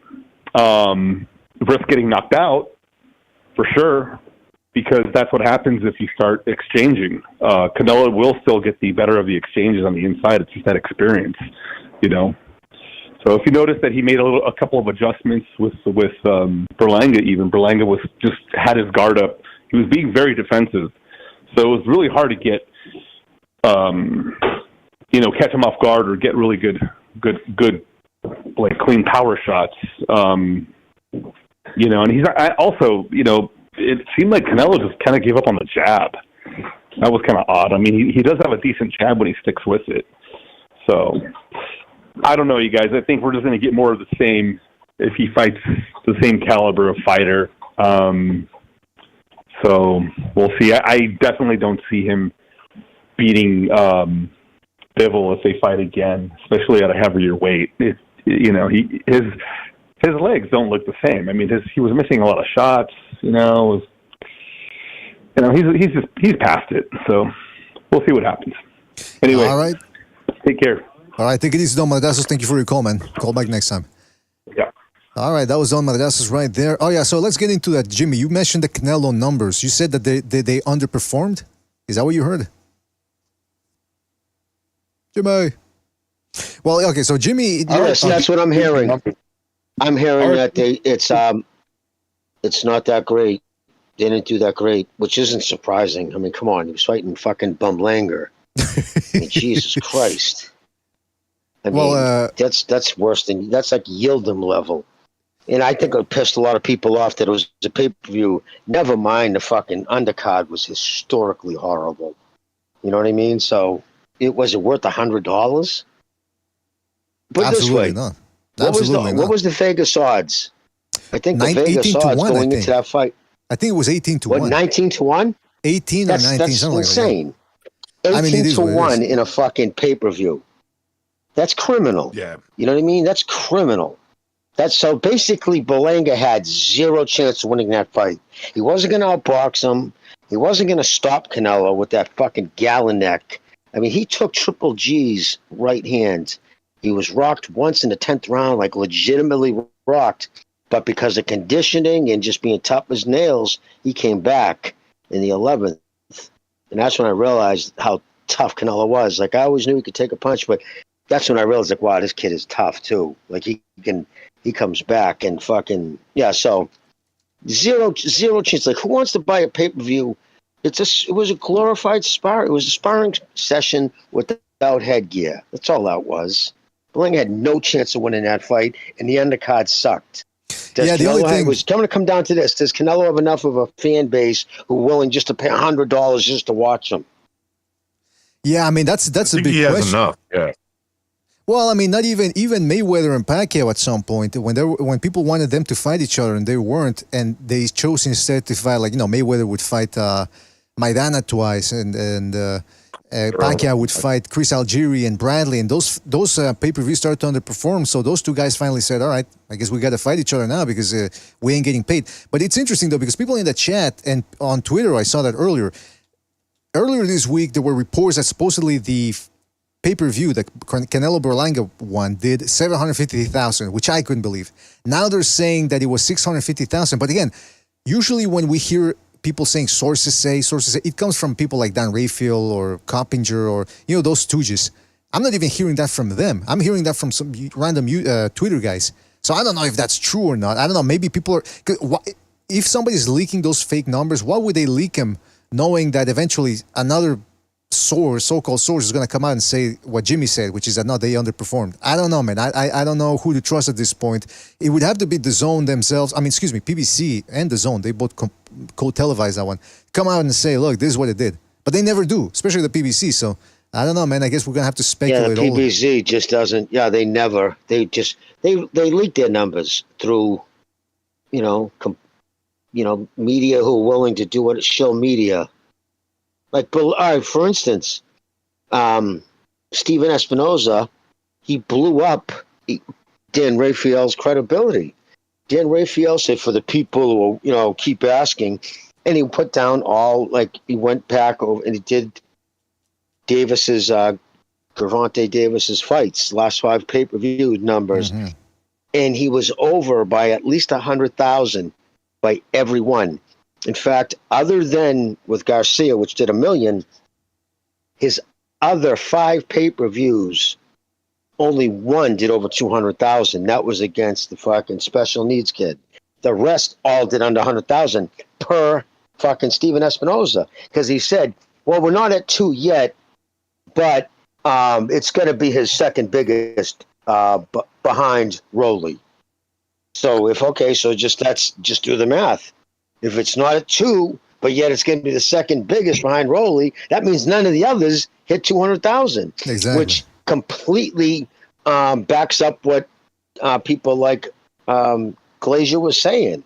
Like the first one against Isaac Cruz, it was a late replacement. It was a Sunday night. He said the thing did 60-something thousand pay-per-views. And of course, Dan Raphael, it did 225,000. Bullshit. That's just, you lie, dude. Basically, he's fed information from Tom Brown or somebody else that he knows over at the PBC, and they're lying to him. I tell you what, though. But he's willing to put it out there. Yeah, so the moral of the story is take what you hear on Twitter, of all places, with a grain of salt. But I will say this. I think the person who's wishing more than anything that this pay-per-view did succeed is Terence Crawford, because this today marks day, 1051 of Terence Crawford calling out Canelo. He still wants a Canelo fight. He says he can beat him. He said recently, he just said that the only thing Canelo brings to the table, the only things he brings to the table are size and bulk and power. That's it, he said. And I've been hearing people saying, well, Crawford's going to Floyd Mayweather Canelo. And I'm thinking, don't people see that Crawford and Mayweather are 2 completely different fighters? And some people are saying, yeah, but Crawford's... But hold on. Some people are saying Crawford's IQ is off the charts. I'm thinking, okay, hold on. Let me show you this clip here. Hold on, that's Dana White. Hold on. We're going to play that Dana White clip later on. But people are saying, Terence Crawford's super high IQ. I don't remember Mayweather ever going through what Crawford went in this clip here. Look at this. 1 right hand, 2 right hands, 3 right hands. Look at that. Look at that super high IQ, just standing there taking right hand. So, and then people say, well, Madrimov, he feints. He's got a herky-jerky style in and out. He wasn't herky-jerky in that clip. He just threw right hands and caught him with him. So this Canelo fight, look, I know Sobers, I don't know if Sobers still there. I know Sobers wants to see that fight, and he's pretending that Crawford has a chance because he just wants to see Canelo beat Crawford. Please, God, please, if you're real, you'll make this fight happen. No, come on. See, Sobers still wants to see that fight. So, I don't know. Maybe it happens. Maybe it doesn't. Oh, I thought I was on mute. My bad. Oops. Nah, come on. But yeah, look, Crawford versus Canelo or Canelo versus Benavidez. Those are the 2 big fights out there for Canelo. Especially now that Benavidez finally decided what he wanted to do, and that's be at 175. So, I don't know. Maybe it happens, maybe it doesn't. But these people are comparing Crawford to Mayweather. I don't know. I don't think they understand boxing all that well. What else did I want to say about that? Oh, yeah. So that's what it is with those pay-per-view numbers. We'll see what happens. The other thing I wanted to bring up is the Sheik was at the UFC event opposite Canelo over at the Sphere. And they made a big deal about, the Sphere, this event taking place at the Sphere. And I'm thinking, why are they making such a big deal about the fight being, the location? I've never seen a fight or heard of a fight. And people tell me, for example, and Billy's fighting this dude. And I go, oh, yeah, really? Oh, yeah. And where's the fight at? Oh, it's at the Sphere. Oh, shit, now I got to go. I don't give a shit about the location. It's about the fight. So they made this huge deal about the Sphere. Then it turns out that the event was underwhelming. The actual fights, even Dana White apparently, people are making fun of him for looking despondent. The fact that grapplers won the event. Because, grapplers tend to be more boring or less entertaining, rather, than strikers. And now there's these YouTubers talking MMA, talking about how UFC right now, they're running out of stars. They don't have any, they don't have a McGregor, they don't have a Georges St. Pierre, they don't have a what was the other stars that they used to, I don't know, Anderson Silva, I don't know if that was ever a star for them. But I will say for the UFC guys, Khabib, well, I don't know if, yeah. I will tell the UFC fans, stay strong because every sport goes through its ebb and flows. Boxing at some point was that way.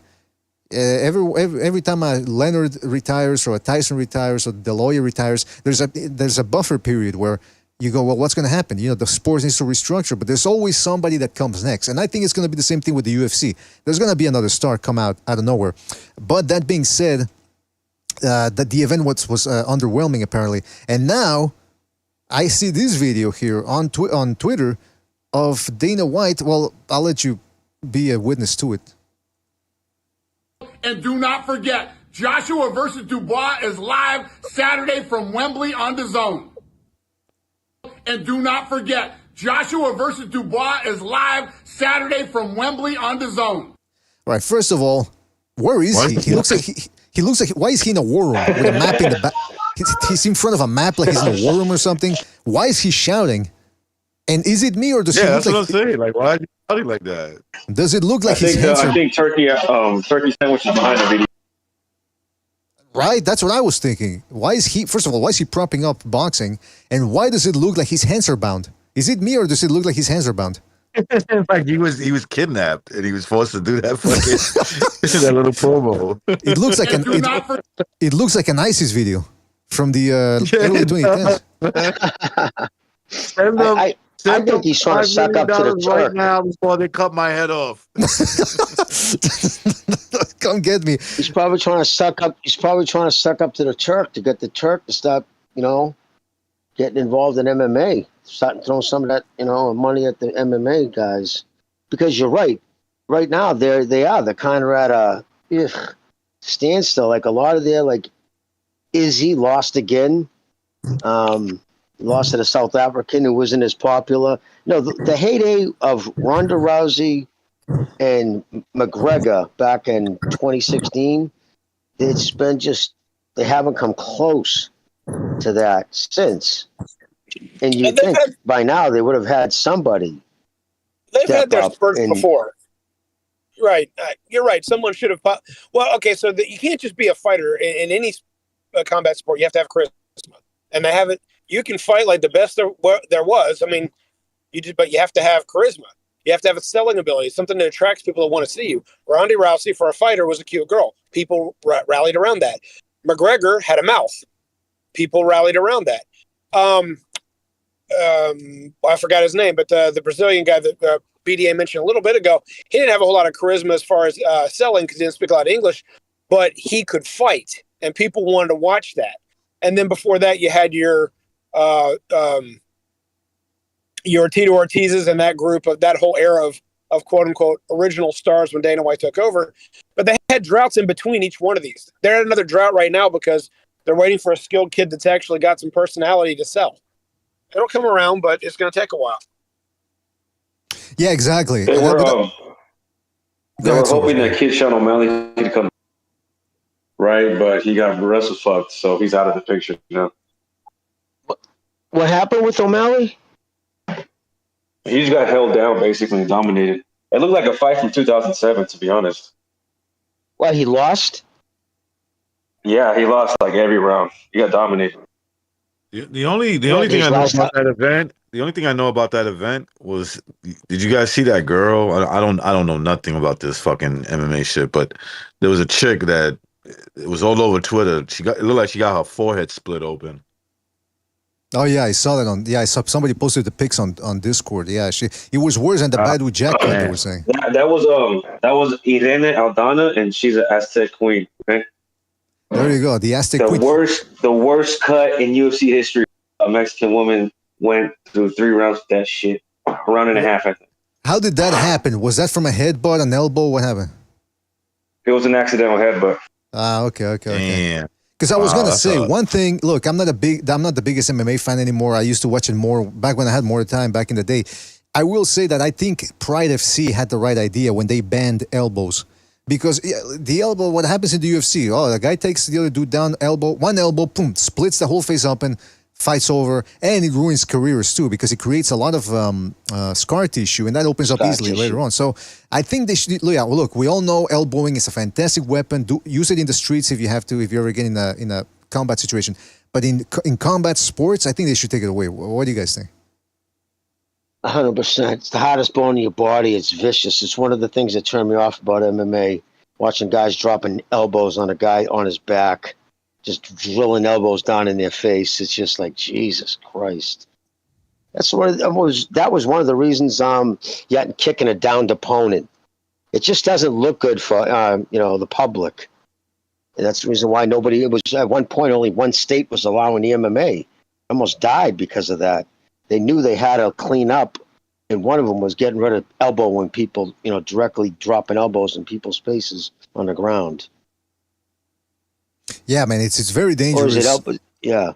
I mean, at the end of the day, isn't that what they did? They got rid of that, right? No, they're in the UFC here in the United States, North America. That I guess you could call it a global rules or whatever. It's you're allowed to use elbows. In Japan, back in the 2000s, early 2000s, they had Pride FC, which was the premier organization back then, the MMA, and they outlawed. They didn't allow elbows. They did allow soccer kicks, which meant if you had a guy down, you could just soccer kick him, like if you were taking a penalty kick, and you could knee a guy on the ground. You could knee a guy on the ground and all that, but you couldn't elbow because look, at the end of the day, this is a combat sport. It's a business. If you're elbowing a guy and you're opening up a cut, the fight gets stopped. What's the entertainment value in that? There has to be a balance between entertainment and actual technique. Or because purists will say that, yeah, but you can't take away the elbows. Yes, we can, because at the end of the day, this is an aesthetic entertainment combat sport. It's supposed to be entertaining. It's supposed to be fun to watch it. You want to see the fight go. Now, some people could probably make the argument. It was headbutts they got rid of, right? They got rid of headbutts or something. They got rid of a bunch of things. They got rid of a bunch of things here in the United States or in North America because John McCain, his infinite wisdom, and a lot of other people, they started getting pressure from the boxing people to ban the MMA. I don't know. That's the rumor going around. So they decided to, called it human cockfighting. Exactly. Remember they that? call it human cockfight. So these people that got together with the athletic commissions decided to compromise, and they gave away a bunch of things to make it look less brutal. So no headbutts, no kneeing on the ground, which is stupid. I mean, it sort of ruined the sport a little bit, still a little bit. Well, so yeah, I'm surprised. So this past Saturday when Canelo fought, Sean O'Malley fought that night. I didn't even know he fought on that card, and he got dominated by a wrestler. Yeah, you wouldn't even want. It wasn't even Dana White was very pissed off with the performance. You know what I mean? So I don't think you even want to. You can watch the highlights and you'll be bored. Yeah, no, that's part of the rest. The intricacies of the ground games, like you fucking. And no, and it's like I was saying, like a 2000 fight. Like it wasn't even he was trying to take him down and do a submission or take him down and like hurt him, like try to do some damage. He was just like laying. He was kind of just holding him. He was like on laying prey shit. Oh, laying prey. Like, yeah. He was just getting the points for the. He was just taking because you get points for takedowns. Yeah, yeah. If the biggest thing that landed is a takedown, you're going to win the round. So that's all the other guy cared about was just getting O'Malley down, huh? Well, you know what? In Japan with Pride FC, it was actually something different. It was actually, if all things were being equal on the ground, they would actually give the fight to the guy who tried. In other words, there was a guy by the name of Rico Rodriguez. He was a wrestler from North America, a big dude. He fights Nogueira, one of the Nogueira brothers. I forget which one. He took him down, and he kept taking Nogueira down, and Nogueira spent the whole 3 rounds on his back. But they gave the fight to Nogueira because when he was on the back, the other guy was just laying in prey. He wasn't doing much damage from the dominant position, and he wasn't really landing anything of note, whereas Nogueira was trying to submit him. So even though he was on his back, they still gave Nogueira the fight because he was trying. Those were the rules in Japan. Here, I don't know how it would be. Oh, the guy got a takedown and he has a dominant position, therefore he's dominating the fight. I think that's how they see it here in I was going to say, BDA, I don't think they take the submission attempts into any scoring whatsoever or the submission defense. I think I know Abbas Rutan won the belt off his back in the UFC, but that's the only time like I've really seen someone like do damage from the laying on their back and like win a fight. If someone's on top, they're going to give them, like, they just see that as domination. And it's like really, it's really skewed because it's like they almost say they protect the grapplers, like the American style wrestlers, from positions where they can be harmed. And I mean, Dana White should try to do something about that. He should try to get the rules changed a little bit, opened up. Because there's even been guys who they'll go for a takedown, and then if they can't finish it, they'll put their hands and knees, one hand and one knee on the ground, so they can't be kneed or kicked in the face. And like it's just some weird rule bending. Like you know what I'm saying? Yeah, I don't understand that. That the guy that's in the upper the dominant position, he puts his knee and hand on the ground, or what?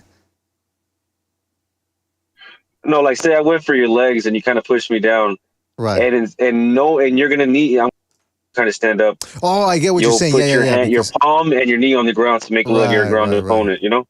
Well, I guess it's the equivalent of boxing. It's the ass style. The guy that runs and holds, just stalls and doesn't actually want to fight. I guess that's what it would be. Yeah, it's disgusting. Hey, fellas, don't forget to hit the like. It really helps us out. We're at 56 likes right now. That's unacceptable. Let's get it up to at least 80. 24 people hit that like. We're golden, all right, fellas? 24 people.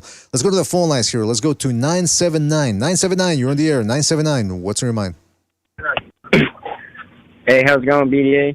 What's up, man? Yeah, this is Bruce from Houston calling in after a little while again, I guess. Yeah, man, it's been a while. How's it going? Doing fantastic, man. What's on your mind?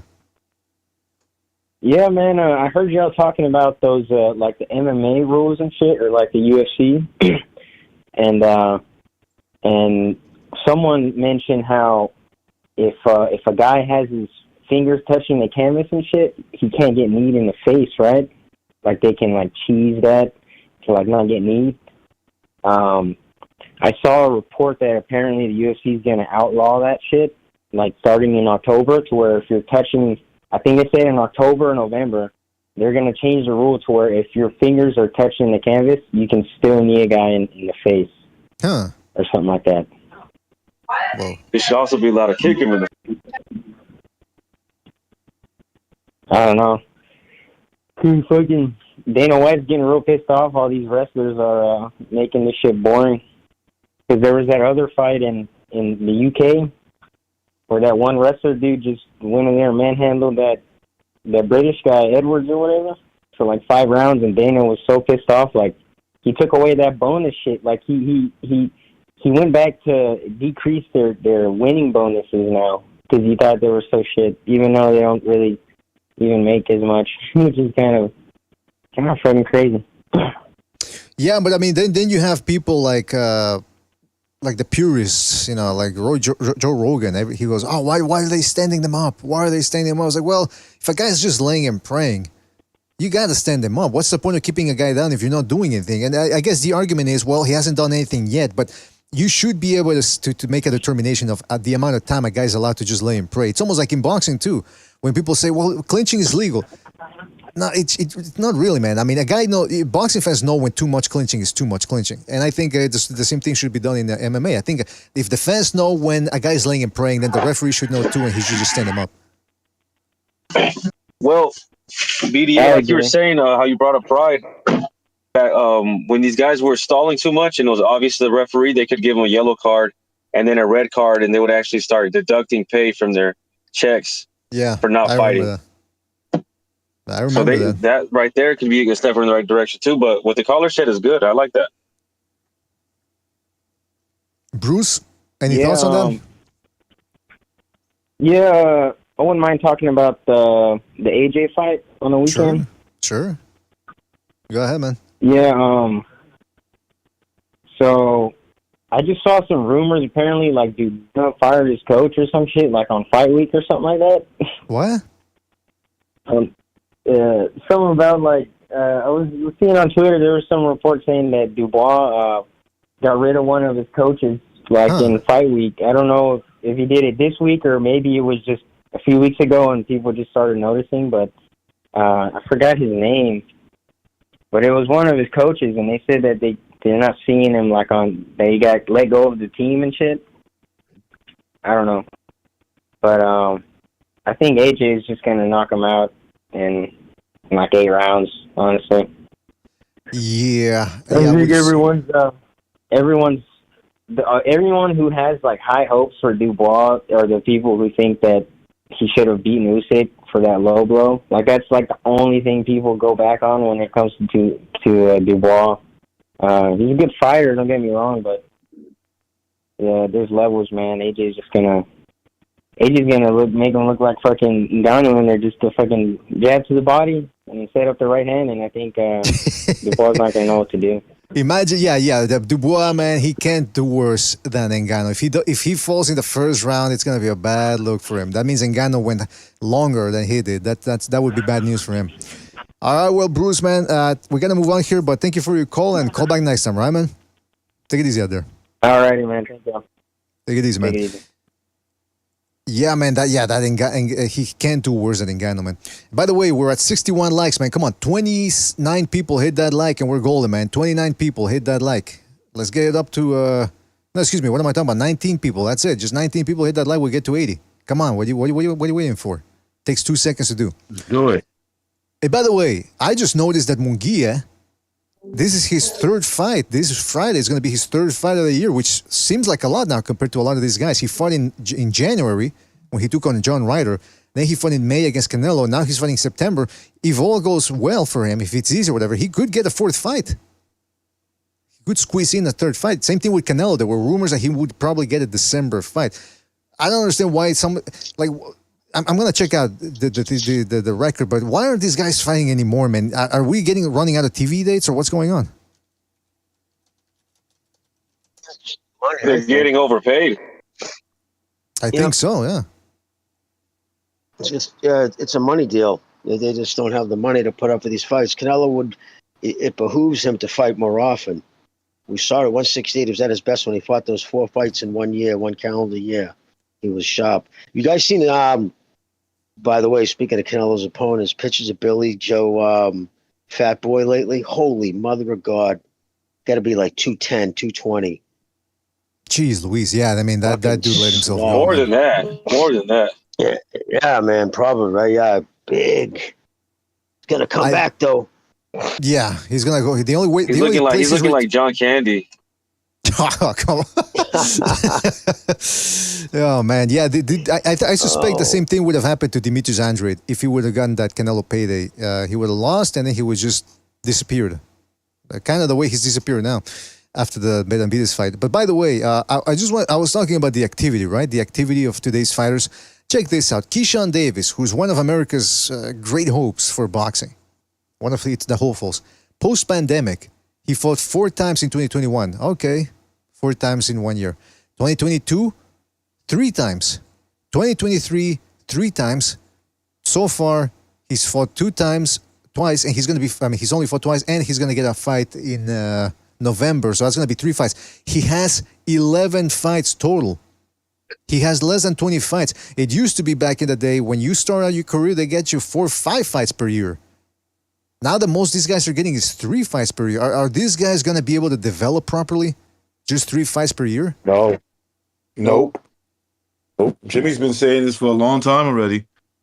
I've heard Jimmy say this plenty of times. The difference between the fighters of yesteryear, they were more active. That's why they threw more punches.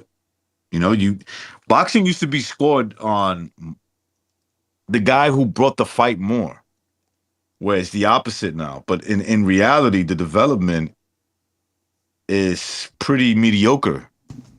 You could say maybe these guys got better.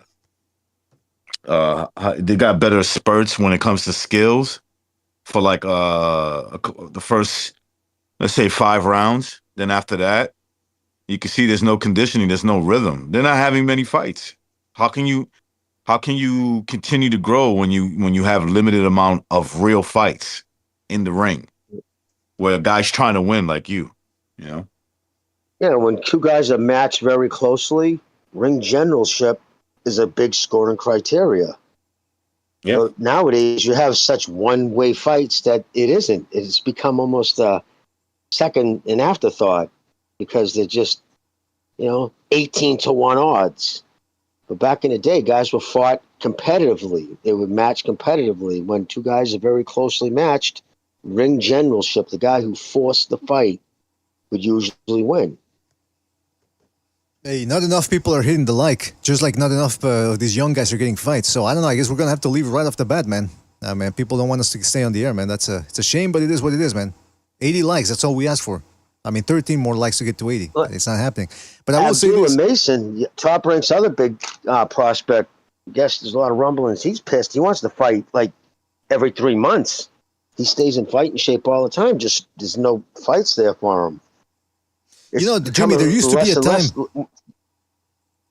What's that, buddy? There used to be a time when Top Rank would actually hold their own pay-per-view cards when they couldn't get an HBO date or a Showtime date.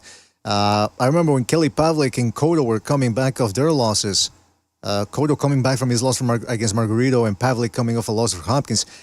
HBO didn't want that. They didn't want a televised tune-up, so Top Rank put up their own money and they held their own pay-per-view card. You don't see them doing that anymore, which I understand. I mean, there's such a thing as pay-per-view saturation, but they could still do that. Nowadays, it's almost like there's just not enough TV dates for these guys. And 3 times, I mean, think about it. Munguia, who has a lot more experience, okay, 3 times a year, that's a lot of activity for a guy like him. But meanwhile, a guy like Keyshawn Davis, who has a third of Munguia's fights, he's only fighting 3 times a year. That's ridiculous. That is absolutely ridiculous. Yep.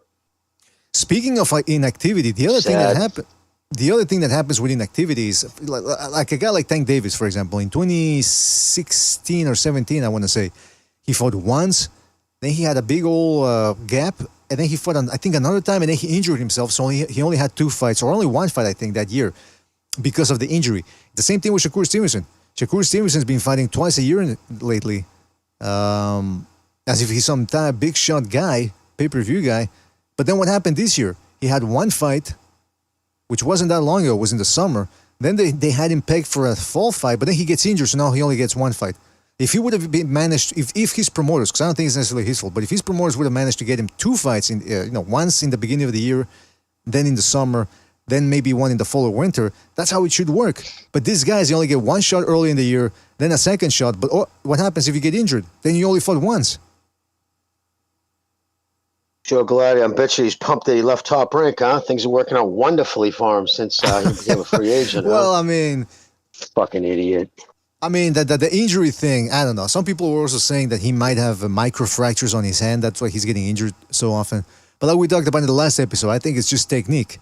I don't think the guy knows how to punch properly. Believe it or not. People are going to think that's stupid. People are going to think, the professional boxer doesn't know how to punch properly. Believe it or not, that's what happens sometimes with these guys.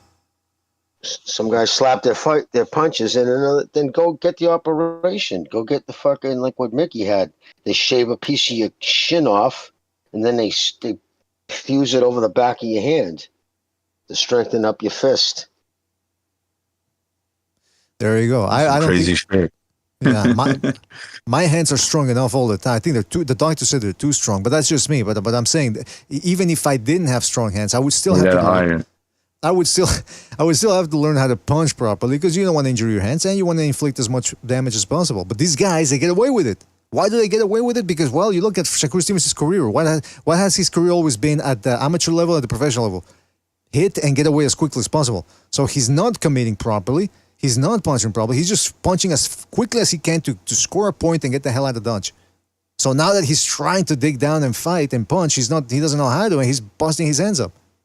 That's probably what's going on here. Yeah, he's not that good. I mean, he's good, but insane. Well, what I mean is, at the elite level, he's good compared to the average boxer. He's better than they are, and he's a lot better than them. Let's just say, but at the elite level, he's not that good. There's nothing impressive about him. Well, by the way, see no generational talent there. Well, let me say this. We finally got to 80 likes, so shout out to everybody that hit the like. I guess that means we stay on for a little bit more. And let's talk about that, because I was on, it wasn't yesterday, it was another, maybe last week, whatever. I was on Frank Bay's podcast, and some people were debating whether people want to see Shakur Stevenson versus Tank Davis. That's a fight that I don't know if I've brought it up enough here. I want to see that fight. I don't think it's going to be a very entertaining fight, but it's an intriguing fight because both guys have talked so much, and their fan bases as well, that it's time to prove who really is that good. Is Tank Davis really pound for pound the way some of the things that I hear about Tank Davis on Twitter, They're making this guy out to be like he's this superstar, high IQ boxer. And then they do the He's same not thing. that guy that they're trying to make him out to be. I know, like, but hear me out here, Recognize. Hear me out. So you said the same thing about Shakur Stevenson. He's not that guy. So if they fight, who would you pick? Oh, I'll pick Tank. For sure. Really? Yeah. How do you think that fight goes? Tank beats. Well, look. Let's look at biased scoring, right? In this case, when it comes to that, you got to play the politics into that. I think they're okay with either guy winning, right? So if he gets hit by Tank and starts running, he's going to be deducted. If he does what he did with De Los Santos, right, Tank wins the fight. Okay. Here's another thing that you got that plays into Tank's strength. The one thing you don't want to do with a strong guy like Tank, one of the things you don't want to do, number one, is fight stupid, where you're gonna open yourself up to counter shots. That's not gonna happen. What he's gonna do is back himself up into the ropes, and that's what you don't want to do against Tank. Maybe he doesn't get knocked out, but it allows Tank to hit him with big shots. He's running, he's holding, he's doing all that stuff, but at the end of the day, he gets penalized for that, and he loses the fight. Mm-hmm. You know, that's a good breakdown because somebody brought that up to Shakur Stevenson as well. He was doing an Instagram live and somebody said, hey, yo, my dude, if you fight Tank Davis the way you fought De Los Santos, you ain't win that fight, dude. My bro, my N-word. And I'm thinking, you know what? And then you know what Shakur Stevenson said? He said, I don't know who made you like the boxing god or whatever, but I'm going to do what I got to do. I'm going to keep fighting the way I fight. I'm thinking, oh, there you go. He still thinks, he still thinks he's over the top rank where he's going to fight, stink the joint out and get a decision. Like you said, that's not a certainty. That's not a certainty at all. Of course. Yeah. But I will say this. The problem, and the problem with a guy like Shakur Stevenson, he's just a product, and so is Tank in a way. In a lot of ways, Tank too. That I don't have to prove anything. I am, I'm that guy. I'm him.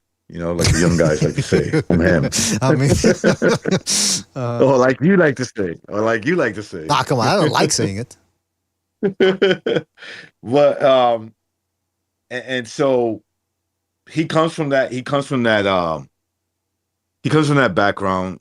The unfortunate thing about him, for him, is that he'll be facing a guy who has more or less that kind of hype behind him, right? So it's the same machine going against each other, and it doesn't favor him because he's the boring fighter. He lacks the power, and he'll spend most of the time on the back foot. And I just don't think it'll get done.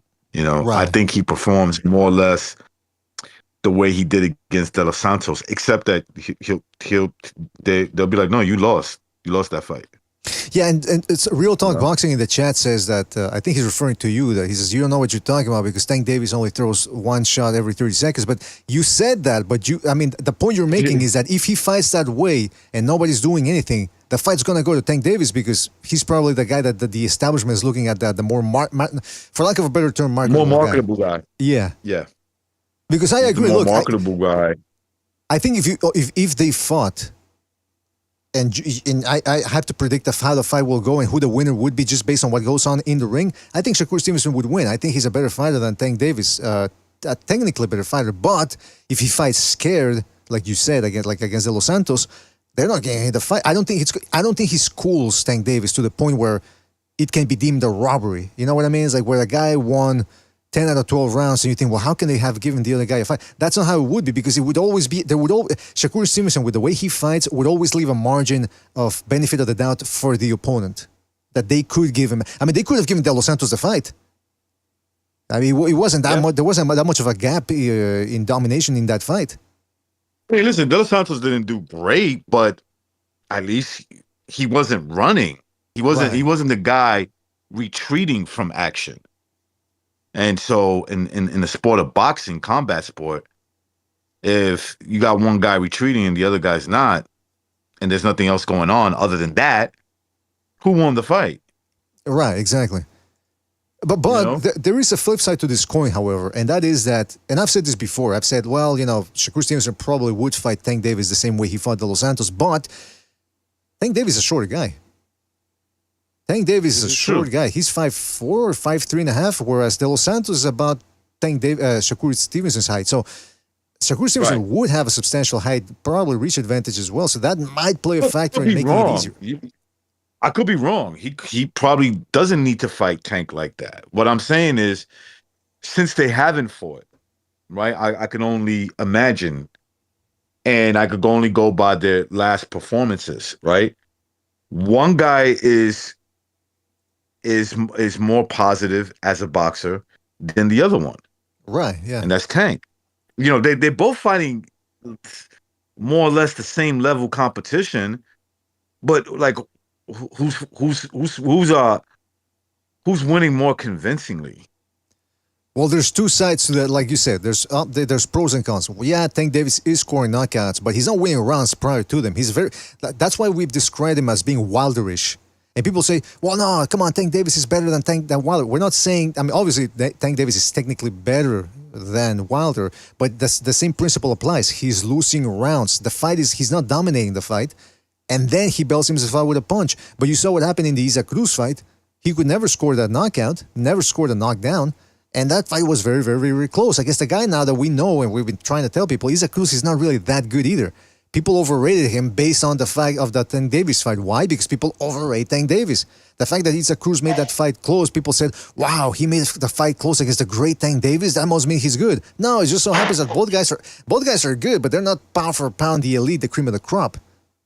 That's what we've been trying to tell people, and they just don't understand. But the youngin broke his hand, BDA. Yeah, I love that when they say that he broke his hand. How? Why? What proof do you have? Just see, that's how you also understand how these Tank Davis fans, they don't think by themselves. They get told something and they believe it without questioning it. Well, he broke his hand. How? How do you know? Did he ever have a surgery for it? Did he ever have to go undergo surgery? Did he have to? He didn't. He fought not that long after. He fought in December, right? November, December for Isaac Cruz, and then he fought in May. To fight Romero. How did he break his hand? I mean, that's the other thing. Break. Was it a hairline fracture? Because you could also call that a broken hand, but it doesn't mean that the hand was all fucking busted up. So these people don't know what they're talking about, man. But here's the other thing at the end of the day, and this is something that I said on Frank Bay's podcast too. This whole discussion might just be a moot point because the fight probably will never happen. Here's a couple of reasons why. I don't think either guy, especially from the Tank Davis side, I don't think he wants that fight. He's content on trying to squeeze in as much as he can out of mediocre fights. Kind of like Canelo's doing, but the difference is Canelo's at the end of his career, whereas Tank Davis is still in the middle of it and hasn't done jack shit. But the other problem is, I think Shakur Stevenson and Tank Davis suffer from the same problem that Spence and Crawford suffer from. They want to get paid a lot of money, but they're not big stars. So they're asking for probably over 10 mil for a fight that is not going to return generate that return to the people who are organizing the fight. Crawford versus Spence happened because it was at the end of the line. They finally managed to scrounge up some money.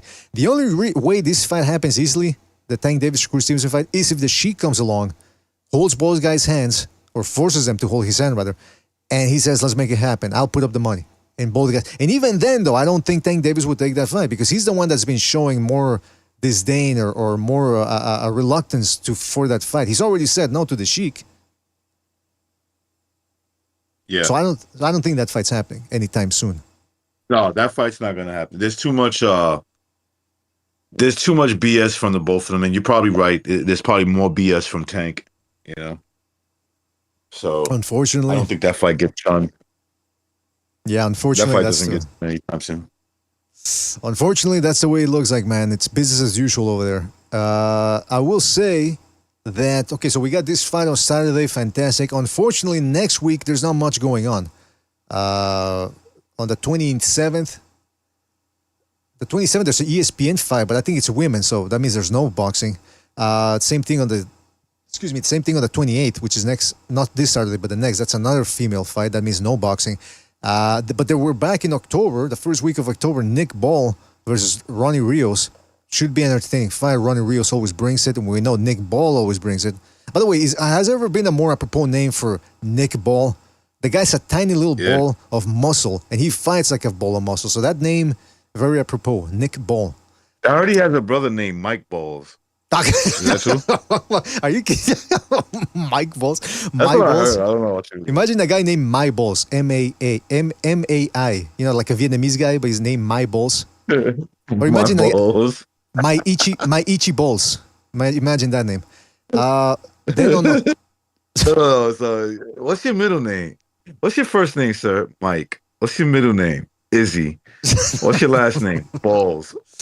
My big itchy balls. Okay, so that's the first week of October, but then the second week, whoa, provided this fight still takes place, because we still got a couple of weeks to go, and you never know. Beterbiev, Dimitri Bivol, October the 12th, Riyadh, Saudi Arabia. That's the fight I'm looking forward to the most. That's the fight. I still don't know who to pick. I don't know who to pick. You recognize? I don't know, man. I think I'm still leaning towards Beterbiev. I was definitely leaning towards him if the fight would have took place when it was originally scheduled in June. Right. He had surgery. I'm assuming he's fine. So I'm a little hesitant, but I think this is the best fight to make in boxing, and I still think Beterbiev beats him, bro. I think I would be more confident in saying this, but I think Beterbiev stops him. That's how he beats him. He gets him in the later rounds, somewhere like anywhere from 9 to 11. Interesting, because my gut instinct, and I've learned this from the years on this show, to trust my gut instinct. More often than not, it makes the correct call. If this fight would have taken place in 2019, I think I would have favored Beterbiev with more confidence. But I don't know, man. I don't know how he's going to look. Like you said, if he's at 100%, then I would probably favor him. But Bivol is just such a quick guy in there, and the way he thinks on the fly never seems to get tired. I mean, I don't know, man. You had a caller one time, right? This is right before the surgery. You had a caller. He's called in several. I think he called in today. He might be a kid out of Houston, and he was talking about this fight. And he said he said something that I always said to myself, yeah, he's 100% right. He's like, yeah, Beterbiev 40, but he's in pristine shape. He described it something like that. And it's like that's exactly my thinking, right? Here's a guy 39, 40 years old, but the difference is that he's in phenomenal shape. But injuries can age you, especially if a fight where there's a guy who's normally difficult for anybody, and you got that, if it's something that's in the back of your mind, that little misstep could be the reason why you don't win the fight. Exactly, yeah. So you're right, but then that's the other thing, though. Like, apparently the rumor is, and people have told me that from here in Montreal, they see him work out. The guy trains harder than anybody in the gym.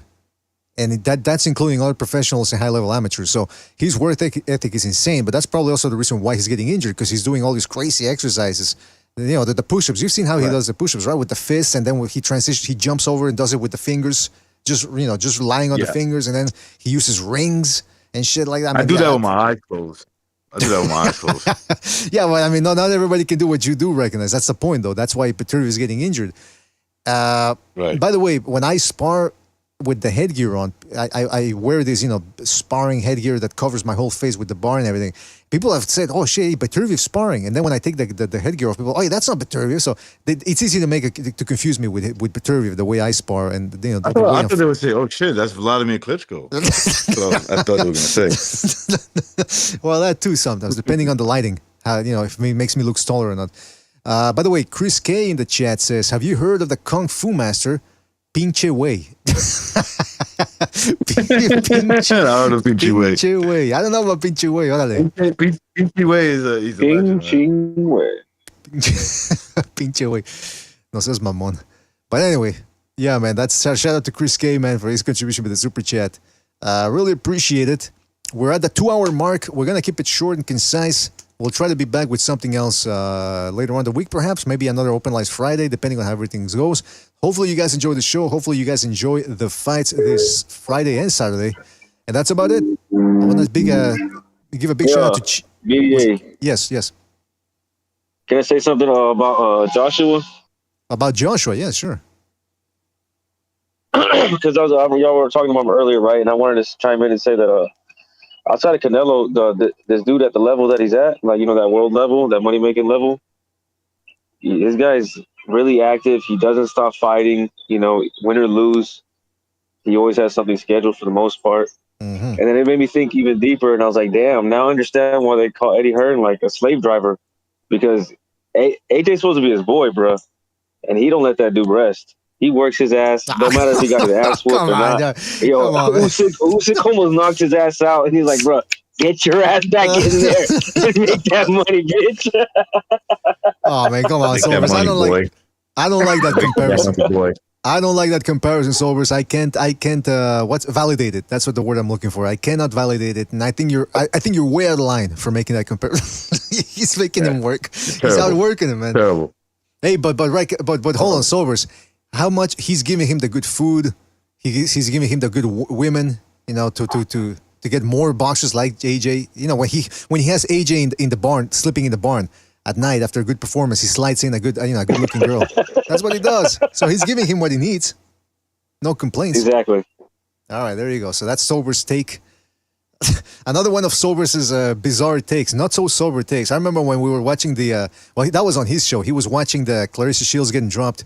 And then when she gets dropped, her legs open up a little bit, and he goes, "See, there you go. See what's going on." She's automatically, her female brain is telling her to open up her legs because the guy dominated her. Like, what the fuck? Well, it's the way her legs fell down and relaxed, BDA. Like, right. You gotta see it. See what I'm talking about. Oh man, that made me laugh. What Eddie was, because you see, like Eddie, they say he's a slave driver. The people that don't like him, you know, right? They say him and his dad. I think even Frank Warren. That's why, you know, I was thinking like, why would they say that? I was like, oh shit. Actually, kind of makes sense now. Hey, where are you? Are you in the... Same thing with Dubois, bro. Same thing with Dubois. He got his eye broken and shit, and Frank Warren's still making him go there and get his ass whooped by Usyk. It's a good point, man. I think he's in the jungle. Yeah, are you in the jungle? Are you in the jungle being chased by the predator, or what's going on, man? In the jungles of Atlanta, yes. Come on, man. All right. Well, listen, fellas, we gotta go. But shout out to Sobers for that last minute tidbit right there. Might be something to what Sobers is saying, but we might have to call I don't know, the authorities or something on Eddie Hearn for overworking Anthony Joshua. Be that as it may, shout out to Sober, shout out to Recognize, shout out to Jimmy, shout out to Chief, who was here earlier as well. Everybody who called in, everybody who donated with the super chat, shout out to you fellas, and of course, everybody in the chat. Quick Sloth, Boxing with Frank Bay, Ralph Unreal, Sargent, Knockout Ned, Siegfried Lexer. By the way, Siegfried Lexer, with that avatar you have on, you better not be using a pager or something, because I suspect... somebody might try to blow it up, if you know what I mean. Shout out to the Quags. Shout out to So Passive Live, Baron Evola, Grievous, Frank Sinatra, Let Me Ace, J.A., Adam Hurley.